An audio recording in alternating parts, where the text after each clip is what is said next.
Okay, we are live. Georgi, how are you, sir? Thank you for joining me. I'm fine. Hello to everyone. Just a quick note, please let me know how my volume is. I've done a lot to try to improve the quality of my chronically low volume here, but I need you guys to kind of give me some feedback to make sure that it is indeed okay and I can turn it up or down. But we're just going to kind of roll with it and continue the show. And then I'll keep my eye on the chat. But let me switch over to this. So if you're new, consider subscribing. We do live streams every other week, and this has just been a total joy. So I want to sincerely, from the bottom of my heart, thank Georgi for joining me, because I just don't think it would be as fun just without you. So I sincerely appreciate it, Georgi, for all your time. And nothing is being exchanged between us. You're just joining me, and it's mutually beneficial. So I sincerely appreciate it. Yep. All super chats are donated to Mr. Ray Peat, and I sent him $156, the total amount in my AdSense, and then I forwarded that to Steph, the moderator, who's amazing, just so nobody to accuse me of any funny business. And Ray, in characteristic fashion, just didn't say anything. So I'm sure he appreciated the money. And also, I did a screenshot of all the people and their comments of the super chats. And so it wasn't like, I think he understood that. And I gave him an explanation for what was happening and why I was sending him money and things. So I'm sure, yeah. So I think that's amazing. So again, thank you to the super chat contributors, because you guys are just like handing money to Ray. Okay, and a common thing I've been receiving emails or comments is that some people are generally lost on the content that we're talking about. And so I would encourage anybody that felt that way to go on this channel and look back at the Generative Energy podcast, which Georgi and I have done just many episodes talking about different topics of a bioenergetic point of view. And very soon, like last time, we'll give a little elevator pitch for the bioenergetic point of view about health. And of course, there are more resources at I think this is a link to a Twitter that I had made, but it links to that Ray Peat forum wiki, which people have compiled his emails, which I think is like a great resource for anybody that is interested in Ray's point of view. Because he talks about so many different things in that wiki. I just think it's very valuable. And for anybody that's new, we've been giving away, Georgi has been very gracious, offering a bottle of Tokovit, a vitamin E product that I think is kind of unparalleled in its quality. And Georgi, do you want to give a little elevator pitch for Tokovit? Sure. It's basically, it's supposed to mimic the original vitamin E that Dr. Peat has been using for his dissertation thesis, and he mentioned in several articles, and people have emailed him about it. So I guess back in the day, up until like the 1960s, vitamin E was extracted from wheat germ oil, and it basically was a mixture of mixed tocopherols with basically it's high on the alpha isomer, about 50%, and then in addition to that, it had some like very long chain saturated fatty acid alcohols, collectively known as polycosanol. So it's basically Tokovit that we have right now that we're selling is the mixed tocopherol mixture with high on the alpha isomer, and has basically polycosanols in the proportion that they exist in the raw wheat germ oil. All the other oils have been removed. So that's basically it. And just to extend it a little bit more, one of the reasons vitamin E is useful is because we're all inundated with the polyunsaturated fatty acids, and vitamin E to a certain degree protects from their lipid peroxidation and the prostaglandins. And so it's kind of a natural defense. And in super physiological amounts, like an amount a person wouldn't normally probably experience in their nutrition, it's useful because we're in an unnatural environment loading up our tissues with these polyunsaturated fats. Yeah, and it's also, it happens to be an estrogen receptor, quote unquote, antagonist. Mm-hmm. And we are also surrounded by all of these endocrine disruptors. And especially ones such as BPA, BPS, and many of the other, like zearalenone, which is a known one as well. All of these are estrogen receptor agonists. So they basically get into your fat tissue, and they stay there for a very long time and exert really potent estrogenic effects. And there is some evidence showing that vitamin E can actually displace them, or at the very least negate to a great degree some of their negative effects on the acting as estrogen, basically. So vitamin E is acting as the estrogen antagonist. Sweet. And okay, so the winner was David Butterworth. And I just throw the URL of our last episode into a random comment picker, and the first one that comes up is what I pick. So his comment was best one yet in my humble estimation. Guys, thanks and have a good weekend. And I'm not like choosing these; they're just randomly being picked. So David Butterworth, please get in contact with me, and then I'll forward your address and things to Georgi, so he doesn't have to think about it. Right. Oh, David Butterworth is actually here. Okay, cool. You're a lucky day, David. So thank you for that. And let's get, and we're continuing to do this giveaway. So all you have to do is like the live stream, leave a comment, and subscribe to the channel. And we'll do the same thing next week. So I appreciate it, guys. Let me get out of this. Okay, quit that. Okay, is there anything before we're going to jump into Georgi's articles on heydude.me if you want to follow along? Georgi, is there anything you want to get talk about before we jump into them? I don't know if you want to tell them, like, I'm also willing to throw in like a bottle of Estrovan and Energen, because that's what people seem to like those as well.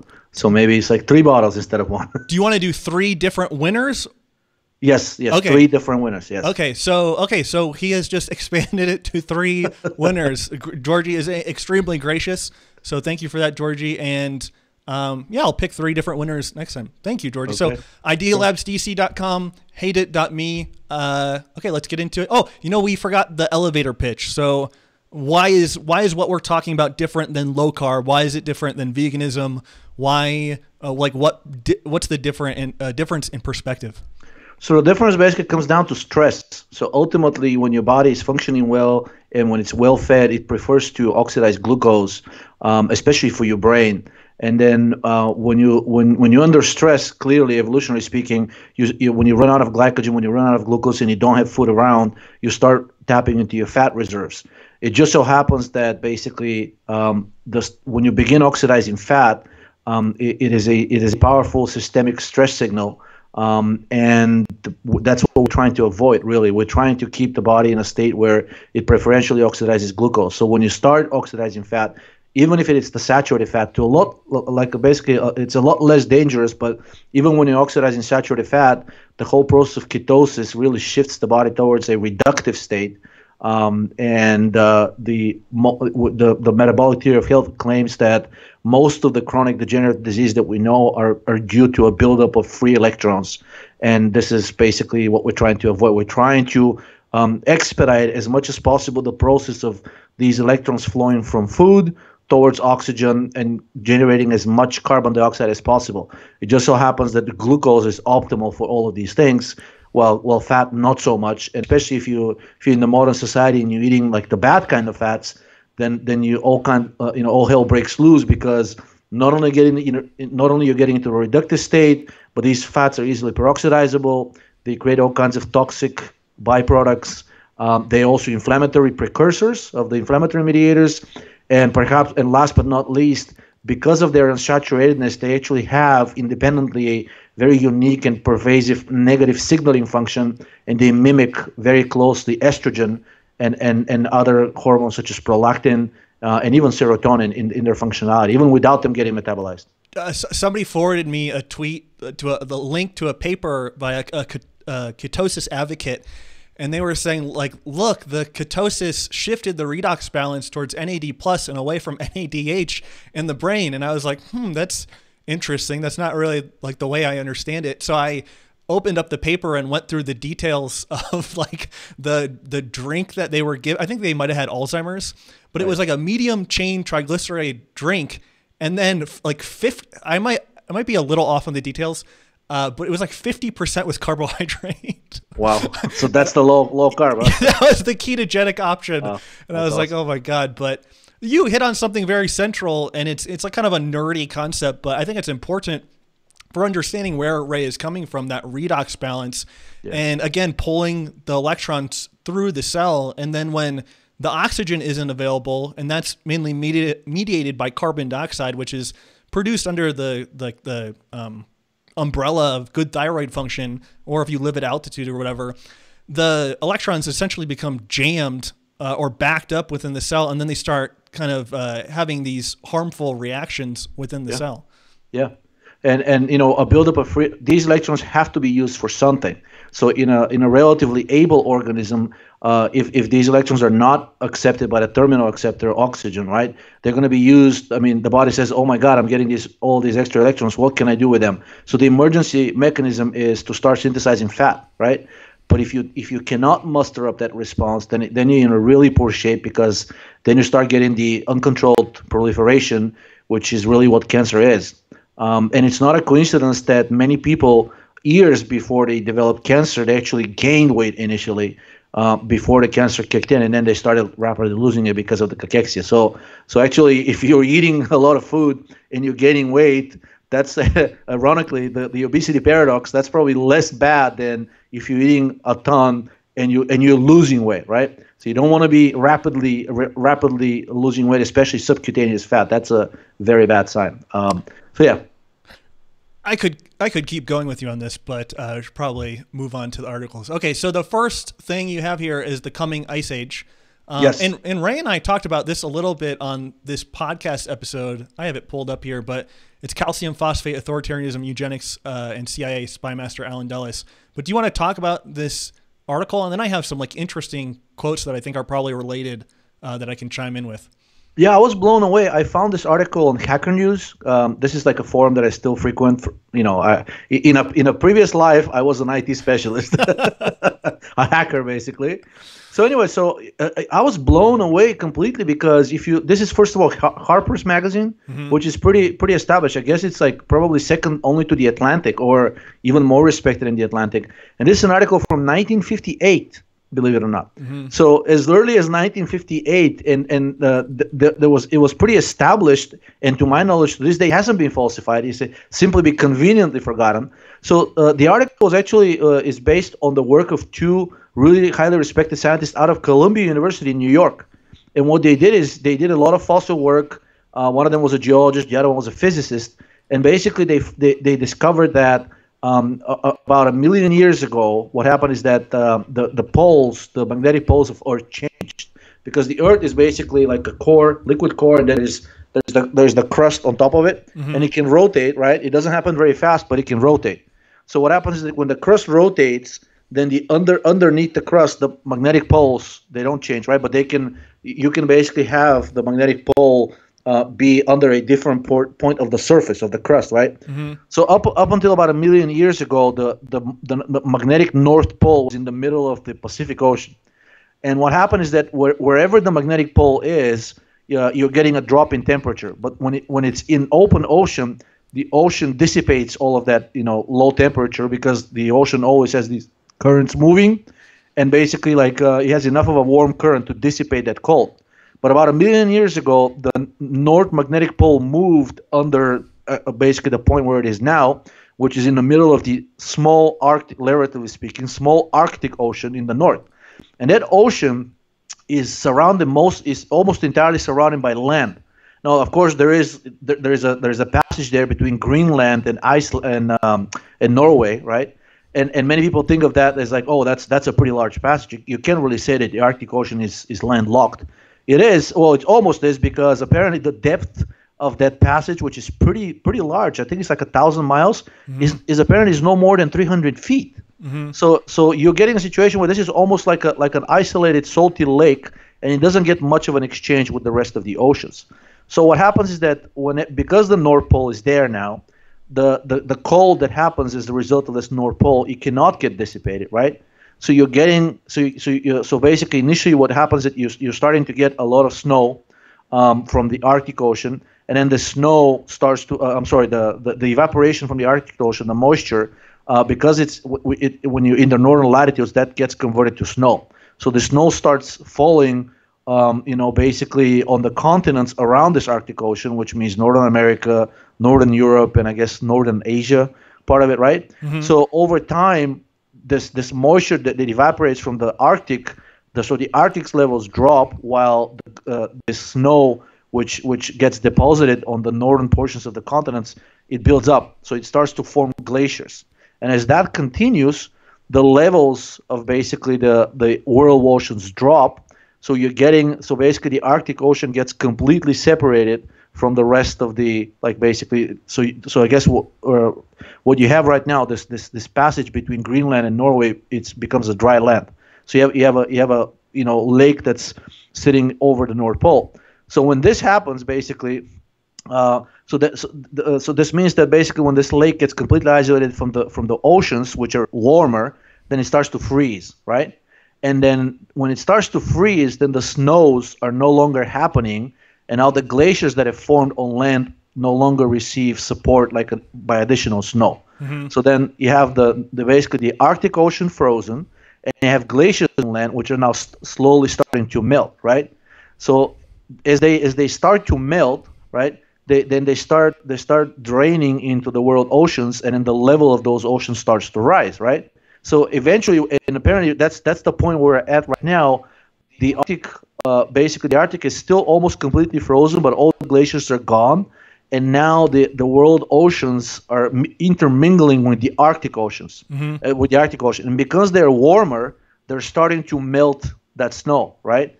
And when they melt that ice polar cap there, the ice cap, then they basically we're going to start getting this evaporation of the moisture, and then the snows are going to start falling again, and this whole cycle repeats apparently every 11,000 years. And these scientists publish their research in many respected journals.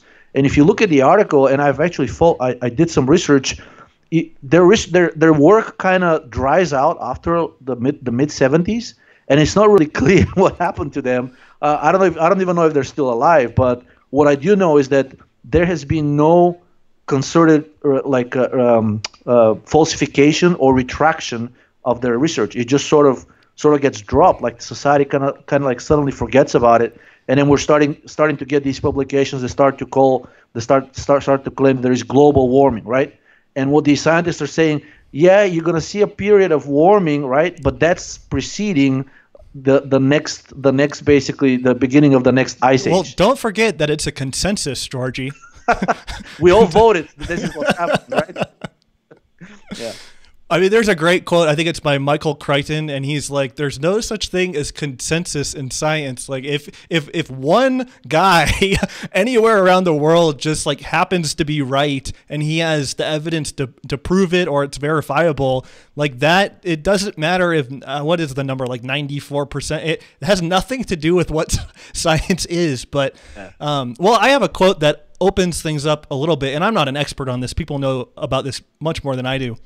But this is a 1993 quote by the Club of Rome, which is one of those NGOs, I think. And they say, "In searching for a common enemy against whom we can unite, we came up with the idea that pollution, the threat of global warming, water shortages, famine, and the like would fit the bill." And that's it. I think I didn't put the quote in, but they said like the enemy, therefore, is humanity itself. And wow. So, like, the idea... So decrease the population, right? That's what they're saying. Yeah. And then James Corbett has done, like, a really great 2-part documentary, and it's how big oil conquered the world and then why big oil conquered the world. And he really eloquently demonstrates how, like, the oligarch people, like, the people pilfering the earth for a long period of time, like Standard Oil and co., they maneuvered into the green movement, oddly enough. And then it's so perverted because those people are putting out the message that you lonely, like, peons are ruining the earth and therefore should like basically kill yourself or not have any kids or whatever. Right. And you, like, low income families are the problem, when in reality those people have been like destroying the earth for long generations of time. So, and sorry for ranting, but the one other thing I wanted to say is Ray was talking about how people in the 1940s believed that a new ice age was approaching. And I often think, like, what would I think about some event that we don't have to name any specific events, but what would I think about the event if I hadn't lived through it? You know, you'd have like a completely different point of view. You'd only know what was like generally in the news or people were talking about. And yeah, it's like for Ray, being as old as he is, it's kind of interesting to get his perspective of being born in 1936 and actually remembering when there was a change from the coming ice age to global warming. So, Right.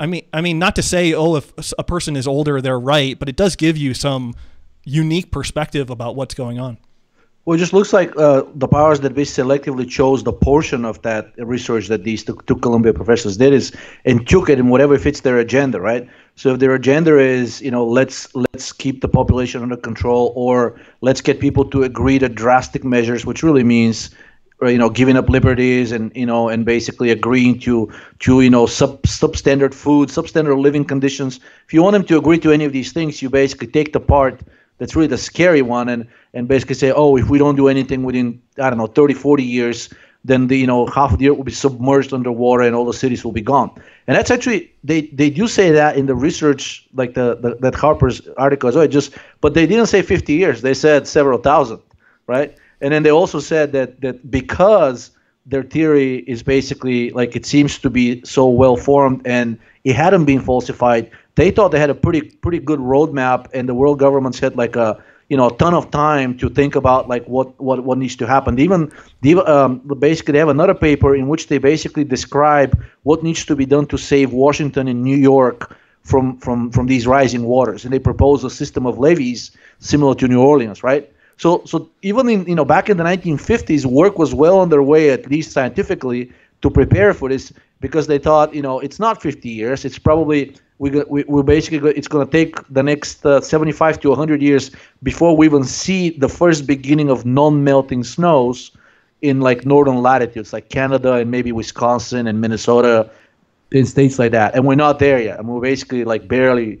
50 years later. So and before this really starts to become a problem, if you look at their graph and the projections, you have about 200-300 more years before things start getting really nasty. So you don't have to die in order to save the world, simply because the world probably wouldn't care. That's not going to change anything, right?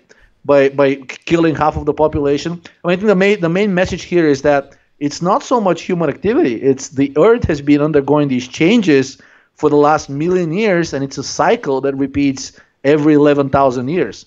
So basically, the message needs to be two-pronged, right? One is, this is a cycle. Two, let's talk about the real issue, which is what are you guys trying to cover up by blaming the poor people and the climate change? What exactly is really what have you done is the question, really, because usually when you start raising the alarm so much, something really terrible has happened, and you're probably just using this as a cover up. That's usually how politics operates.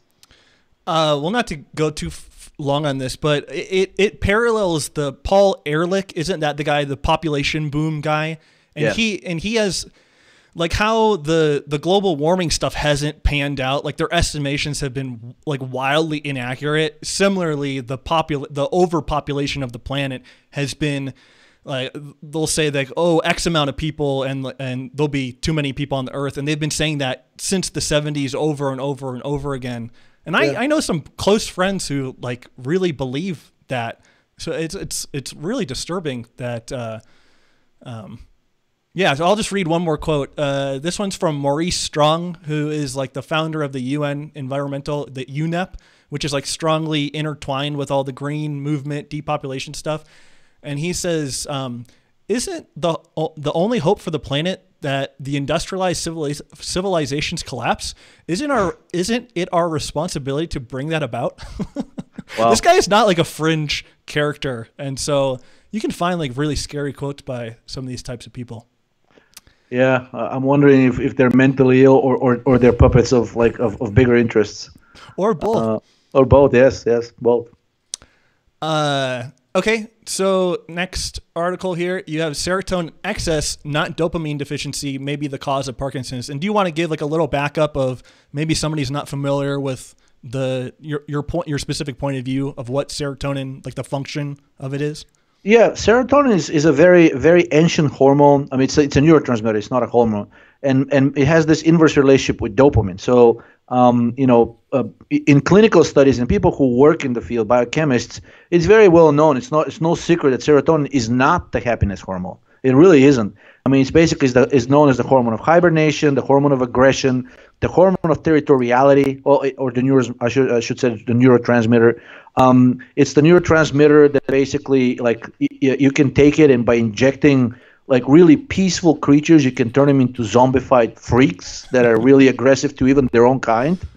So it's got a lot of, I mean, most of its effects are really helpful only to an organism when the organism is under attack, when the organism is famished, when the organism really needs to fight for its survival. But that's not the picture that's being painted in the popular press. In the popular press, you're being told that without serotonin, essentially, you will kill yourself. You'll commit suicide, usually from depression. And that whole narrative stems from work in the 1960s when the U.S. government did some studies and realized that people who had been using LSD, and LSD is largely known to oppose serotonin and promote dopamine, they became extremely anti-authoritarian. They developed this tenacious independence of opinion. They stopped listening to quote unquote experts. I mean, everybody is familiar with the hippie movement and its anti-war attitude, but it was much larger than that, was much bigger. And truly, like the Western governments were concerned that if this continues unchecked, these people can actually topple the government simply because they stopped caring about the government. They were largely self-sufficient. Yes, they did a lot of drugs, but the scarier part for the governments was that these people realized they don't really need anybody to be happy except each other. And the government started funding studies. Almost all of them came out of the military-industrial complex and said, look, LSD is making these people berserk. It's making them insane. They don't care about society. They don't care about family anymore. They don't care about anything that we normal, quote-unquote, people care about.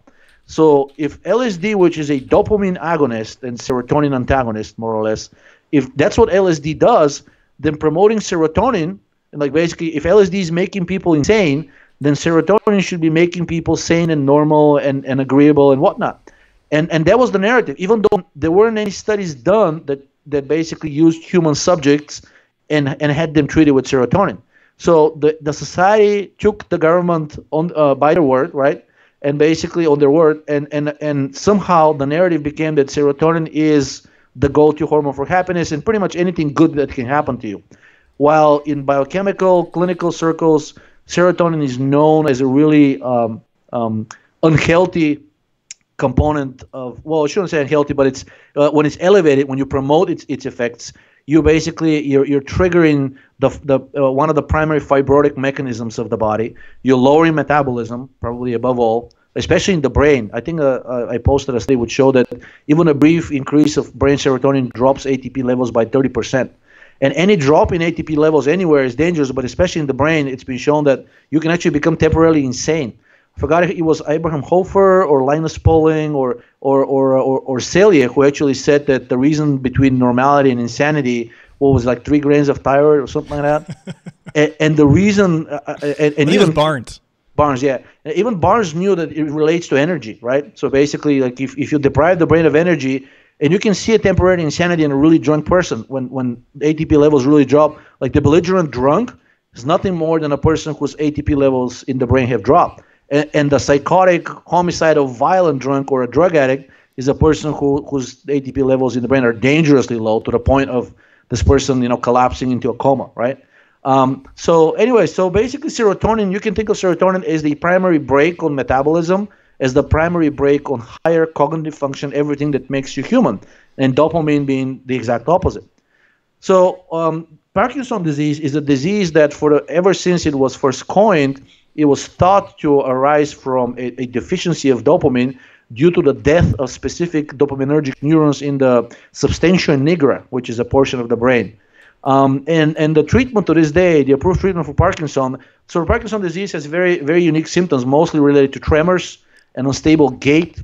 And in later stages, such as Robin Williams, who had Lewy body dementia, you start getting demented as well, because basically they thought this chronic lack of dopamine really can cause more than gait abnormalities, despite the fact that dopamine isn't known to cause anything more than gait abnormalities. Anyway, so you get these really Parkinson is a chronic neurodegenerative condition. It has no cure, and the only maintenance therapy currently available consists of giving people L-Dopa, which is the precursor to dopamine.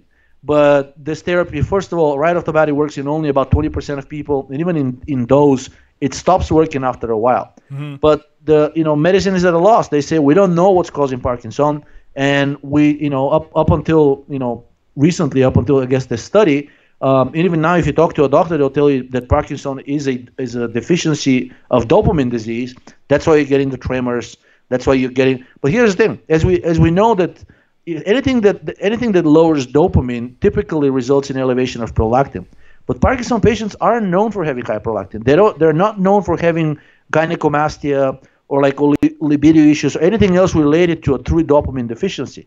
But that is dismissed. I've actually talked to neuroendocrinologists, and they're saying that the way you get around this is that this is only happening in the brain, right? Somehow this dopamine deficiency is brain specific. It doesn't affect any other portion of the body. Mm-hmm. But there are drugs that actually target dopamine receptors only in the brain.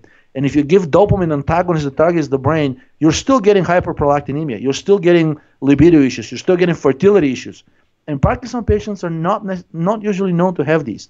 Anyways, long story short, about a year ago, I posted a study on the forum, probably even 2 years ago, which showed that dementia, the Alzheimer's dementia, is actually driven by serotonin excess.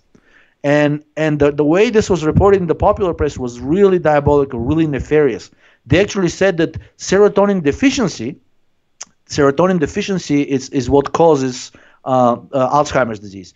But if you look at the actual study, it wasn't serotonin deficiency. It was a deficiency of the serotonin transporter protein known as SERT, S-E-R-T. Mm-hmm. That is the protein that deactivates serotonin. So if you have a deficiency of SERT, you're going to have an excess of extracellular serotonin. The SERT protein is the exact protein that the SSRI drugs target. They inhibit it. So in other words, having a deficiency of SERT is the same as if you took a heavy dose of an SSRI drug. That's how these work. In other words, an actual excess of extracellular serotonin was found to be a possible cause of dementia/Alzheimer's. And now this study comes along, and it was reported the exact same way in the popular press. Oh my God, a drop of serotonin, a deficiency of serotonin causes Parkinson's disease. No, I looked at the study, and it was the exact same thing. It was by different authors.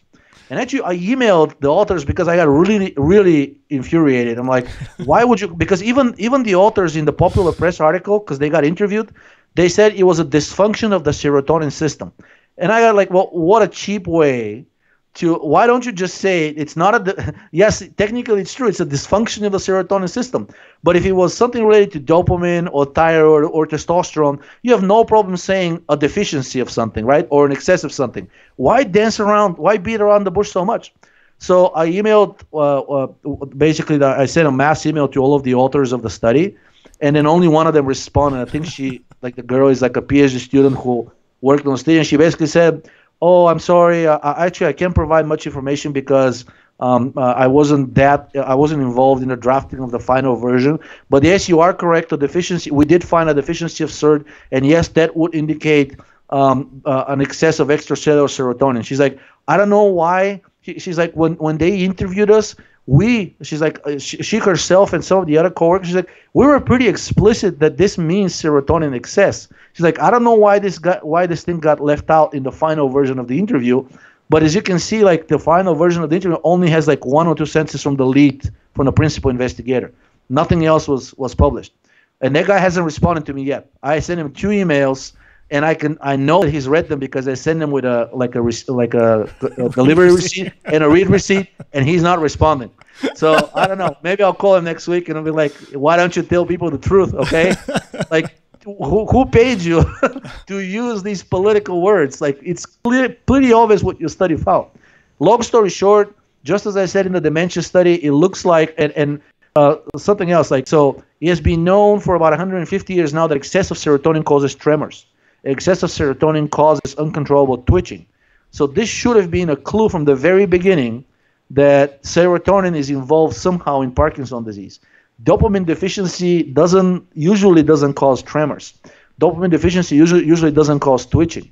Anyways, but I think in one of the studies they use a serotonin antagonist to actually correct the pathology. The first study they posted on Alzheimer's. And if it's possible to do it in Alzheimer's, I don't see why it wouldn't be possible in Parkinson as well. So all these drugs that are sold as dopamine agonists and being told to work on Parkinson by being dopaminergic, maybe the real mechanism of action is that they're actually inhibiting serotonin synthesis. all dopamine and all dopamine agonists are inhibitors of the enzyme tryptophan hydroxylase. So maybe that's the real mechanism of action, and that's why they work better than the dopamine precursor L-DOPA, which, as I said, works only in 20% right off the bat, and actually within a year kind of stops working even for the patients where it did work. So Parkinson is not a disease of dopamine deficiency. I would agree with Pete, who once said that according to him, Parkinson disease is basically premature aging of the brain, and serotonin is known to actually, just like cortisol, you can produce most of the symptoms of premature aging by injecting animals with either higher dosage cortisol or higher dosage serotonin. Did you catch that? You might have actually posted it, but the taking LSD or likely decreasing serotonin led to like a more synchronized like the different regions of the brain were more synchronized. Do you remember that? Yeah. I thought that was pretty interesting. Yeah, and how well they're coordinated, basically, it correlates with how conscious you are. So anesthesia, they found out that anesthesia works. It doesn't work by stopping brain cell activity. It somehow disrupts the coordination. So basically, the consciousness is apparently is a quorum of all of the brain cells working together. And somehow the anesthetics disrupt the signaling between the cells. So the cells, even though they so the messaging is still there, but somehow anesthetics basically prevent the cells from reading the messages by other cells. So that's what consciousness is. But the brain is still fully active. You're not, you're not a zombie. You're not a vegetable.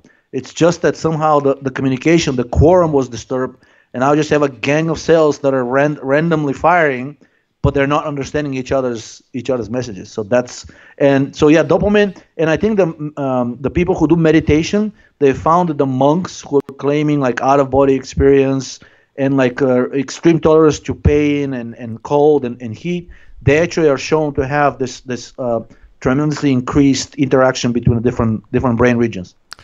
I had a few podcasts with him in like 2014, but Phil, aka Pranarupa, was like a Ray Peat inspired blogger, very intelligent, and he had linked to several things talking about meditation, increasing DHEA, which I know you've written about being anti-serotonin as well. Yeah, interesting.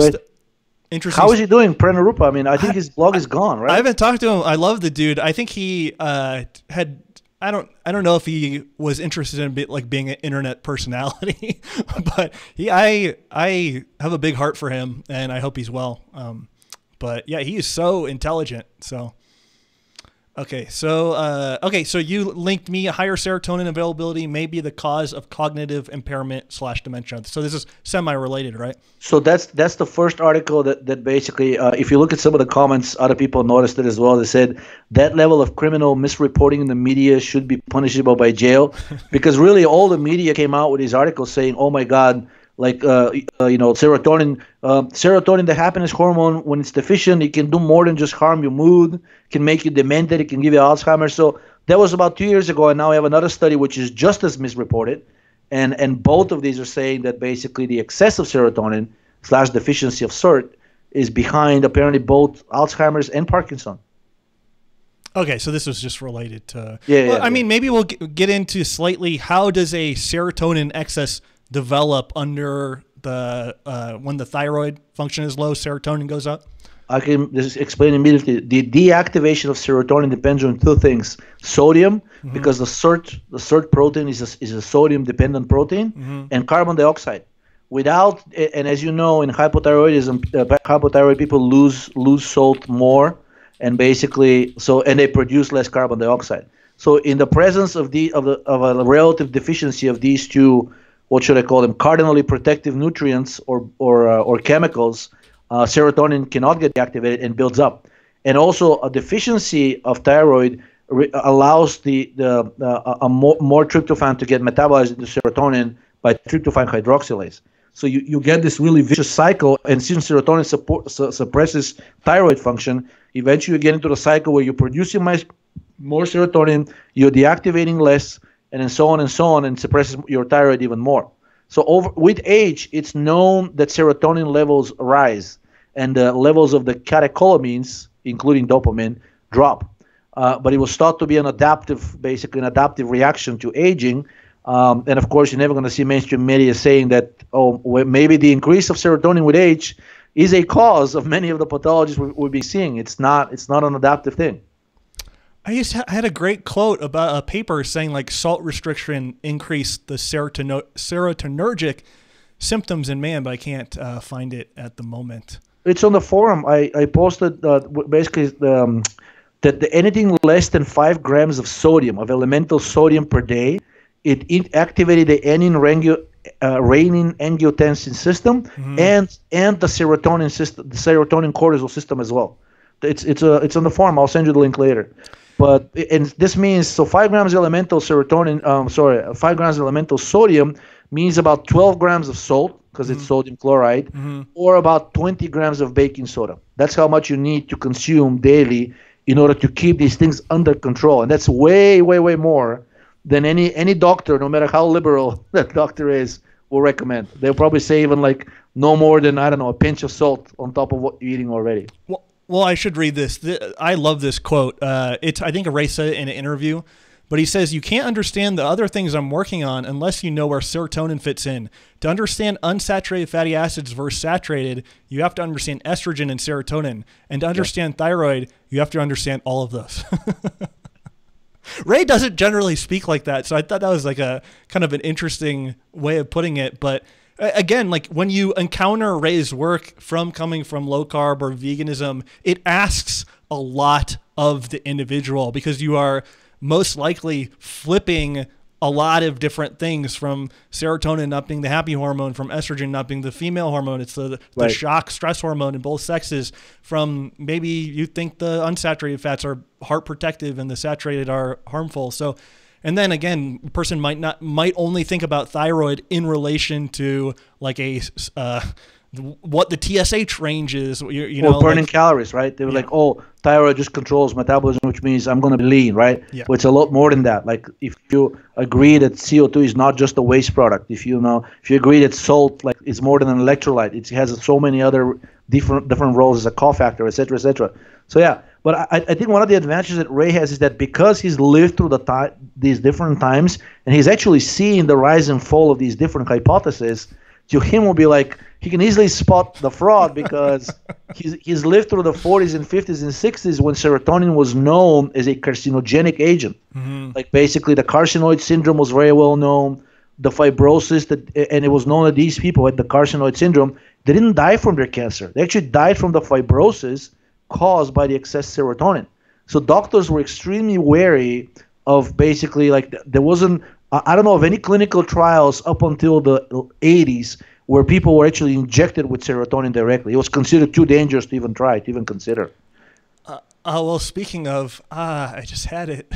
It was a really funny animal quote talking about injecting, serotonin injected intracerebrally in minute physiological quantities cause severe neurological alterations. Yeah. 1/3 of the serotonin injected animals suffered mild neurological deficits, 1/3 major neurological deficits, and 1/3 died. Right. Yeah.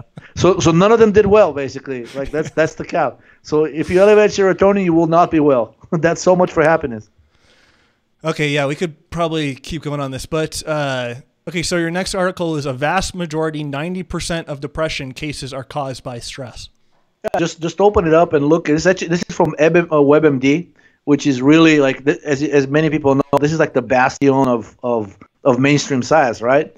So if you look, they have an article on stress and depression, and then they're talking about major depression and whatnot, and it says about 10% of people suffer from depression without the trigger of a stressful event. 10%. And I emailed, because they have a contact us button at the bottom, and I'm like, well, let me just send this email. You probably won't get answered, but he did.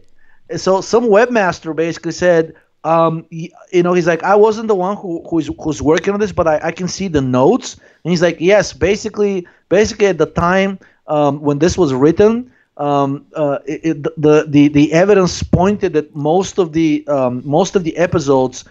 acute episodes of major depression were caused by like a stressful event, like getting fired, or like having problems in your relationship, or like a loved one dying, or something like that. He's like, and he basically is like, yeah, that's what he means. I'm like, so why would you write that 10% of people suffer from depression without stress? Why don't you write the other thing, which is the much more impactful statement, which is that the vast majority, in parentheses, 90% of people get depression from a stressful event.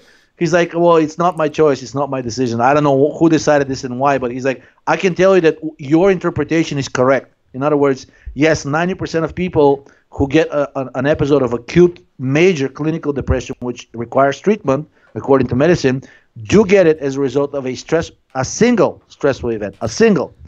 Well, this might be a good time to talk about serotonin's like many things activate the adrenal glands, but serotonin is one of the most powerful activators. Is that right? Yeah, I mean, you can. That's what shows that serotonin is really part of the whole stress cascade. So anything that activates the adrenal system at the expense of the thyroid and the gonadal, basically axis, they call it the hypothalamus pituitary gonadal versus the hypothalamus pituitary adrenal, and these two are largely, inversely correlated. An overactive adrenal gland will mean, less gonadal, less thyroid, et cetera, et cetera. And serotonin is known to be, so you can get an activation of the stress response even if you block completely that CRH peptide, which is released by hypothalamus, which is the initiator of the stress cascade. CRH basically released from the hypothalamus, then CRH causes the increase of ACTH, and then ACTH causes the cortisol to be released. You can actually get the same response by blocking both CRH and ACTH, which shows you that the adrenal glands have receptors for serotonin and are very sensitive to it. So in other words, even in the absence of your brain, you can actually get the stress reaction simply by elevating serotonin or providing it in the milieu where the adrenal cells are. There have been multiple in vitro and in vivo studies. You can, as soon as you inject serotonin, cortisol rises. And it's not a coincidence that serotonin antagonists such as cyproheptadine are actually used successfully for treating of Cushing's syndrome, which is the disease of excess cortisol. You can treat it with cortisol antagonists as well, but apparently serotonin antagonists work much better. There is something very systemic about the stressful effects of serotonin, and blocking it conversely is very systemically protective, beneficial. And then in the presence of the PUFAs, the serotonin becomes even more pro-stress, like the nitric oxide, the liberation of lipolysis, the liberation of the free fatty acids, their breakdown into prostaglandins and things. So it just becomes like this stuff might be not so bad if we were saturated with saturated fatty acids, right, but right. It becomes it doesn't like, how it's popular to talk about hormesis or whatever online, and the reason like you and I don't talk about that is I don't want to put words in your mouth, but it's like out of context. Like you don't have to worry about, like, the stress is already occurring to some great degree, depending on the person's age and their history. And so it's not a question of whether it's how to increase that stress, which we've talked about in other episodes. But one thing I did want to, sorry, go ahead. Yeah, so hormesis really, you can only talk about hormesis in a situation where you can, the stress response is mild and then shuts off, right? Mm-hmm. But that's not the case when you're loaded with PUFA. In other words, it becomes actually a vicious cycle. So once you start the stress reaction, so if you're fully loaded with saturated fats, the way it works is they actually, so when you're under stress and when you deplete glycogen, eventually free fatty acids rise. But saturated fats have an anti-stress effect. Actually, they're known to stop and oppose all of these stress mediators. They do oppose serotonin, they do oppose CRH, they do oppose cortisol. So you see, nature developed a system that if you do have actually saturated fats, you will get the initial stress response, and actually it's good to mount an energetic and actually robust stress response. It's the lack of turning it off that's really the problem. So what happens is that when you're not loaded up on these saturated fats, when you have PUFA, as soon as they hit the bloodstream, instead of turning off all of these mediators, they actually promote them, right? And then these mediators, the stress mediators like serotonin, cortisol, etc., actually, not so much cortisol, but serotonin actually activates all of these enzymes that synthesize the inflammatory mediators from PUFAs. Serotonin activates COX and LOX. Serotonin activates inducible nitric oxide synthase. So so you get the vicious cycle, and there's no stopping it. So it's like, yes, you did have hormesis, but it never ended. So what do you call hormesis that never ends? It's not a hormesis anymore. I don't know what it is, but I think, because if you go to look to the Wikipedia definition of hormesis, I think it talks about a brief, robust exposure to stress, right? Mm-hmm. And I don't think it talks about like a long-term exposure to stress, then it's no longer, I don't know what they call it, but in animal studies they call it CUMS, chronic unpredictable mild stress. That's one of the most fundamental ways to damage and kill an organism in animal studies. Why would it be any different from humans? They use this for every animal type that they do use clinically, including all the way up to the humanoid apes. So if chronic unpredictable mild stress can kill a macaque or a gorilla or a chimpanzee, I mean, at what point would the corrupt mainstream medicine say, oh yeah, these are just animals, they're not like us? Really? Chimpanzee is 97% human. So, or conversely, we're 97% chimpanzee. So at what point would you accept that all of these things that you allow to apparently to be very valid for clinical research in animals, at what point do they start being valid for humans as well? Well, I guess the gatekeepers are, people with the white coats. You don't get to ask these questions, you and I. Well, while we're on the subject, I forgot who, it might have been Nicholas Simpson. Do you know who that is? He's a very intelligent, he's definitely like on your level. He's a very smart guy. He has like a weightlifting thing, whatever. He's interested in Ray Peat's work, but I think he commented on something about talking about long-term fasting or whatever. And you know how people are always saying this is beneficial for the how do you say it? Autophagy or? Yeah, autophagy. Autophagy or autophagy or whatever, yes. And also like the stem cell recruitment, but like in his interpretation was like this was just a sign of damage, basically. Yeah. But it's being framed as something useful, and it gets back to that redox balance of promoting. Like you could promote proliferation through shifting the redox balance towards reduction. Exactly. But that necessarily wouldn't serve the like death by 1,000 cuts like that. You're not going to want to do that in any situation where you're already likely. I mean, the environment is putting us in that reduced redox balance, and so shifting things over in that direction is not necessarily going to be helpful, especially to increasing that proliferation and things. Yeah, and also the difference between autophagy and inflammation is temperature. Remember, like somebody asked Pete about fasting, and he said you have to be careful with this because first he said the same thing that this study that I posted recently, and he didn't quote the study, so and he's been saying it many times, which suggests he's known it for a long time. Mm-hmm. He basically said fasting, the only benefit is reduced endotoxin and like basically slightly lower burden of PUFA, right? But then he says like after the first 48 hours, you're really starting to damage yourself because then the additional PUFA floods your system because now you've increased lipolysis beyond baseline. And then basically this lower endotoxin is not saving you anymore. You're not getting the benefit. And after your temperature drops, your core temperature, which is what happens when you fast, right? Because you're running on adrenaline, running on cortisol, then you no longer get autophagy. You get inflammation. And that's consistent with, serotonin rising, adrenaline rising. All of these actually promote the COX and LOX enzymes and all of these other downstream enzymes. So again, if you're entirely loaded with basically like all of your fat stores are saturated fat, kind of like a baby, you're probably okay. I mean, the baby gets cranky, but I don't think the baby gets I haven't seen a baby get damaged from like fasting for like a day or two. Mm-hmm. They're just not very happy. But I've seen people who fast and they look like zombies. They don't look healthy at all. And of course, like some of the responses, like, yeah, but that's hormesis, right? If you remember, G-Ball said, yeah, you're gonna feel like crap for like 2 or 3 months, but then because like the body will have processed all of this diseased tissue, then you're gonna feel fine. And I said, okay, so then what happens? What happens next? He's like, well, then the fast ends, and then you regain the weight, and it's all nice and dandy. And I'm like, and then he's like, well, in a few months, you're gonna have to start fasting again.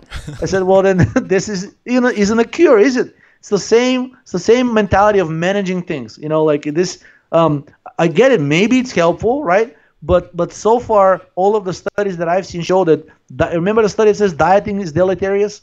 Like these things may work for a healthy young person where you can actually get the hormetic response. For somebody who's older and or like they have a significant amount of fatty tissue that's composed mostly of PUFA, I have no idea how fasting would be beneficial beyond like the first 24 hours when you're really getting like the robust benefit from lowering the toxin. You can actually feel it, right? Like your stomach flattens mostly because when there's no endotoxin or little endotoxin, you get a lot less cortisol overproduction. And then it's obvious that and your face is less puffy, etc., etc. But after for me, I've tried it. After literally the second day, I start getting this, like, I don't know how to say it, like a feeling of malaise and like a low grade fever. And I even sent email to Ray about I don't know, it was back in 2014, and he said, like, yeah, fatigue and this feeling of basically of low grade fever when you're fasting. He's like, that's the elevated free fatty acids. Like, he's like, I would try a little niacinamide or aspirin, and like this, the moment I tried it, all of these things disappeared. But if I don't eat, I start getting them again, and as soon as I restarted eating, they're gone. Yeah, 2 years, 23-hour fasts every day, 1 hour eating window. That's what I put myself through. So I'm speaking about I'm not just shitting on this because I don't like the fasting idea for some reason. I definitely have experimented with it to a great degree. The one last thing I wanted to read before getting onto the BPA article was, this could have originated from you for all I know, but depression has been linked to a state of accelerated aging. Yep. And depressed individuals have an incidence of various diseases of aging, such as cardiovascular and cerebrovascular diseases, metabolic syndrome, and dementia. I thought that was interesting because I had never really thought about depression being a accelerated aging. I thought that was just interesting choice of words. Sweet. Okay. Do you want to talk about the endocrine disruptors? BPA can cause autism several generations later. Yeah, I thought it matches nicely Ray's recent newsletter, which was about the transgenerational effects of GMO foods, I think specifically. And I think Ray said it basically, like, you have a situation that's really nefarious because you have the generation that's eating a GMO food, nothing happens, or at least nothing really bad. Then the generation after that, their kids seem just fine. And then the generation after that seems fine. And then 3 generations later, basically that generation will be entirely, completely infertile. And that's stunning, right? I mean, basically, it immediately raises, like, it basically makes me think about the decline in fertility I've been posting about like over the last year, like the increases in cardiovascular disease, the increases in cancer, all of these things increases in young people, right?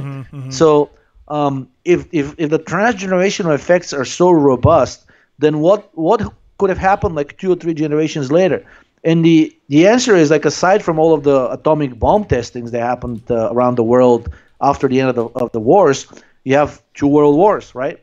So those effects are actually just starting to manifest now. Like, these people were fine, and I know they're often used as an example, like, oh yes, if stress was so bad, why weren't these war veterans dropping like flies? Well, many of them did, and not from bullets. And then basically, like, now I guess we are paying the price for this tremendous stress and poisoning, and because of course in love and war there are no rules, right? So all of these people got exposed to God knows what, and all the way up to the Vietnam War, Agent Orange and all these other toxins that they imbibed and ingested. Only now they're starting to manifest. So it's just a study that shows that even if nothing's going on right now, it will probably affect the subsequent generations. The good news is that, because that's a fairly depressing thought, is that if you actually change your lifestyle for the better, and actually you improve your own health regardless of whether you're carrying this epigenetic short stick or a bad hand, a bad card, actually the change in environment is also inherited. The change in health for the better is also inherited. And there's no telling, whether this may be able to cancel like the transgenerational bad effects altogether. It's just that the studies on the carrying over of transgenerational positive effects are very few and far between, simply because mainstream science still hasn't exactly admitted that you can have a non-genomic transfer of information across generations. They're only now starting to accept it because these studies have come out, but all of the studies have looked at bad things, like mice getting like a pregnant mouse getting exposed to like smelling cat urine, and then basically seeing if the mice that she gives birth to will actually have the same fear, or like the father of the offspring before this litter gets started, the father gets exposed to cat urine, and then he impregnates the mouse, and then the little mice are born, and they're afraid of cat as well. So all of these are basically stressful things. There isn't so much of research on like, oh, let's take these organisms that are coming from generations that have been exposed to these toxins, and let's put them in a nice environment and see what happens. Ray talked about one study on mental health, and he showed that basically all that's needed is a single generation given exposure to a nice, stimulating, non-stressful environment, and that interrupted the vicious cycle of transgenerational bad effects. That was for mental health only. I would like to see something being done for like more physiological conditions. Oh, I think about I had braces when I was little. I swear to God, I got like a X-ray every month or something. Like I just remember constantly getting X-rays, and I had like broken my leg and got a bunch of X-rays. So speaking about transgenerational stress, like who knows how that affected me and then my offspring and things like that. So again, speaking about if somebody didn't believe that the environment was harmful, like try to think back in your past of how many X-rays you got, and those things are affecting the person and their offspring later. And by the way, for the X-rays, that's something that's actually not even disputed even by mainstream science. They're telling you that if you worked at like a nuclear power plant or you were exposed to like a radioactive fallout, then your offspring is definitely going to be affected. This is stuff that is not known to be mutagenic, right? The BPA, the endocrine disruptors, they're thought to simply affect only you, right? They don't change you. They don't change your GMO, but they do affect genetic expression, and that's really what like the hard pill that science is trying to swallow now. Even though it's been known for more than 100 years, I guess Lamarck is laughing in his grave right now. But the idea of like you leading a bad lifestyle and this being passed on to your kids, that's very scary legal repercussions for the powers that be, because it can be used eventually to do these massive class action lawsuits by people who've been simply like tormented at work, because they say not only you ruined my health, but now you ruined the health of like multiple of my future offspring. There's no telling where it ends. The research that I saw and I mentioned in that post, it said that it can last up to 14 generations, double digits. So that's huge. But nature usually doesn't create something without creating the ability to reverse it as well. So the fact that mental health issues can be reversed, but the vicious cycle, transgeneration, can be stopped by even a single generational exposure to like freedom and leisure and like interesting things and a rewarding environment, it suggests that the same thing should be able to be done for general health as well. I didn't think about that, but you're right. The class action lawsuits, that's a really interesting thought on where that would go. I think that's the main reason we haven't seen epigenetics being more popular, because it opens the door, Pandora's box, to basically, I mean, this is like a corporation's nightmare. And of course, a lot of people will probably abuse it, right? They'll say all kinds of people will come out of the woodwork to try to file frivolous lawsuits trying to claim that they were harmed at work, because it gets very nebulous. Like, how do you define abuse at work? Did somebody yell at you? Did you have a mean mom, right? I mean, it's like it's not easy, right? But it still opens the door to a corporation defending itself against every employee that they ever had, because the law allows even the relatives of past employees to sue, and it has happened already many times. So there's precedent. So now this corporation is like, well, this means I cannot really treat my employees like slaves, which is horrible. The profits will suffer. What are we going to do? We can't be competitive anymore because we have no slave anymore. On that note, let me just read off again that we have a giveaway going on. So you just need to like the video, leave a comment, and then subscribe. And we're not only giving away a bottle of Idea Labs Tokovit, and what were the other ones you said, Georgi? One Estroban and one Energyn. So Georgi is providing these at the goodness of his heart, and so thank you for that, Georgi. Sincerely appreciate it. And yeah, we'll announce the winners on not the 6th, but the 13th. No, the 12th of July. Awesome. Okay, we will get on to questions here, and we have a lot of questions. We're doing pretty good on time. The first one is from Yale. And they say, "Hi guys, thanks for always taking the time to do this. I lately came across a lot of negative effects of living at high altitude, more depression, loss of muscle mass, immune system suppression. What explains that?" And then I asked him what specifically he was thinking of, and he did link to some things. And to be honest, I never got around to reading them. Do you have any perspective on this? So there are some studies showing increase in suicidal rates of people who moved suddenly to a very high altitude. So there is an acclimatization period, And basically, the one explanation of the increase in suicide rate is that when you move too quickly to too high of an altitude, your brain swells. And that's why the drug acetazolamide was actually created for this specific reason, the carbonic anhydrase inhibitor, to basically treat so-called mountain sickness. There's even a name for it. And mountain climbers get it, especially because they climb too high too quickly. And it, if the brain swells too much, it can be really dangerous. It can herniate your brain. It can kill you. But in milder versions, it's known to cause nausea, disorientation, depression, basically. And anything that affects the brain will usually affect the immune system as well, and even muscle mass. So I would actually try the acetazolamide, and if possible, depending on how big the altitude is, do a little bit of an acclimatization period. At least that's how it's done in professional mountain climbing cycles.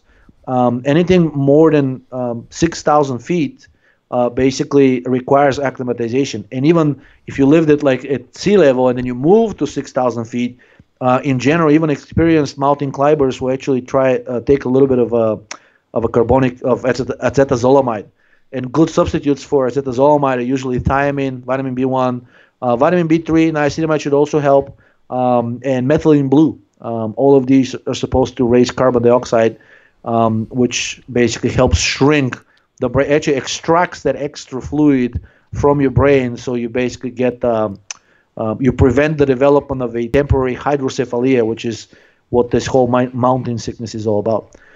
As far as other negative effects, I haven't seen many. I mean, most if you look at the transgenerational studies on people that have lived at high altitudes for several generations, even people who weren't originally from there, they lived at sea level and then they moved up, you'll see nothing but good changes in health. There was a graph that was circulating the news a few years ago, and basically it was a heat map of the cancer rate, and it was mapped on top of basically the altitude of the United States, and it was almost like a topographical map. Like basically, the higher up you went, especially the area around the Rockies, you had the lowest rates of cancer.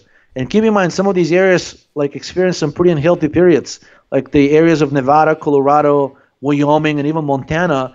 They actually experienced some heavy radioactive fallout from the nuclear tests in the 1950s and early 1960s. So it's not like these people are living in a very, very pristine, unpolluted environment. Yet they still have the lowest rates of cancer than anywhere else in the country. And places like basically coastal areas like Maine, Massachusetts, Connecticut, New York, Florida, and coastal areas of California. That's where the cancer rate was highest. Actually, also the cancer mortality was highest there too, while the cancer mortality was lowest in the high altitude areas. Some people are asking questions in the chat, and you and I are not going to get to them unless they're super chats. So we'll read the super chats at the end because we have almost 48 questions to answer. So we'll read the super chats at the end, and again, Georgi and I are just sending the super chat money to Mr. Ray Peat. So. Yeah. Okay. Next question. Kirk says, what is your take on cyproheptadine for gut inflammation, lowering damages of chronic stress and high serotonin, dosage and duration, how to mitigate weight gain on it, or are there safe alternatives without the weight gain side effect? Can I chime in for a second? Sure. I'd be interested in your perspective, but I feel like that it's become a very common thing for people to say oh, I want to take cyproheptadine, but I don't want to gain weight on it.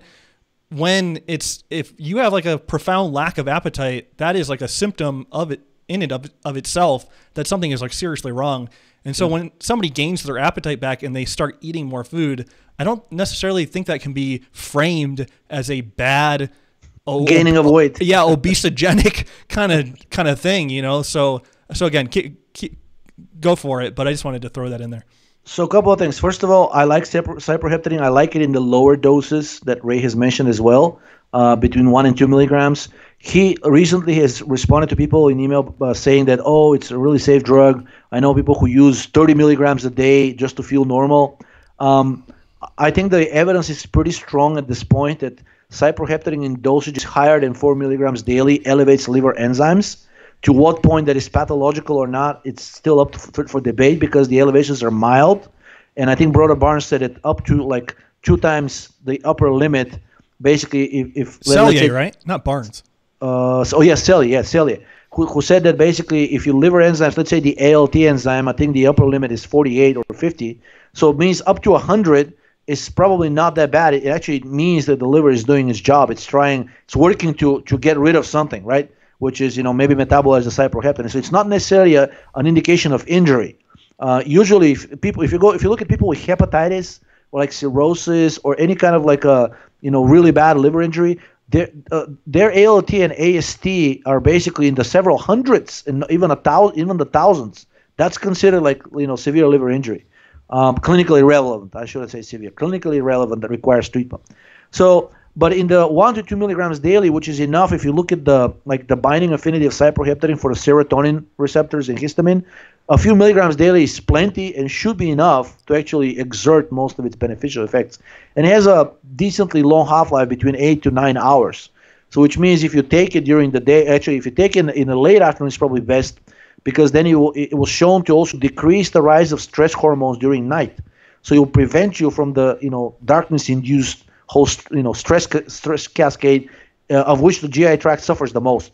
So 1 to 2 milligrams is fine. If you don't want to use cyproheptadine, recent studies show that the anti-acid drug famotidine, which is sold over the counter, is a extremely powerful serotonin antagonist capable of completely stopping in its tracks potentially lethal serotonin syndrome. And basically this was a case study published 1 year ago. I've posted the study on the forum, and the authors there actually are kind of scratching their heads saying like, how would this happen? Like famotidine is not a serotonin antagonist, it's a histamine 2 antagonist.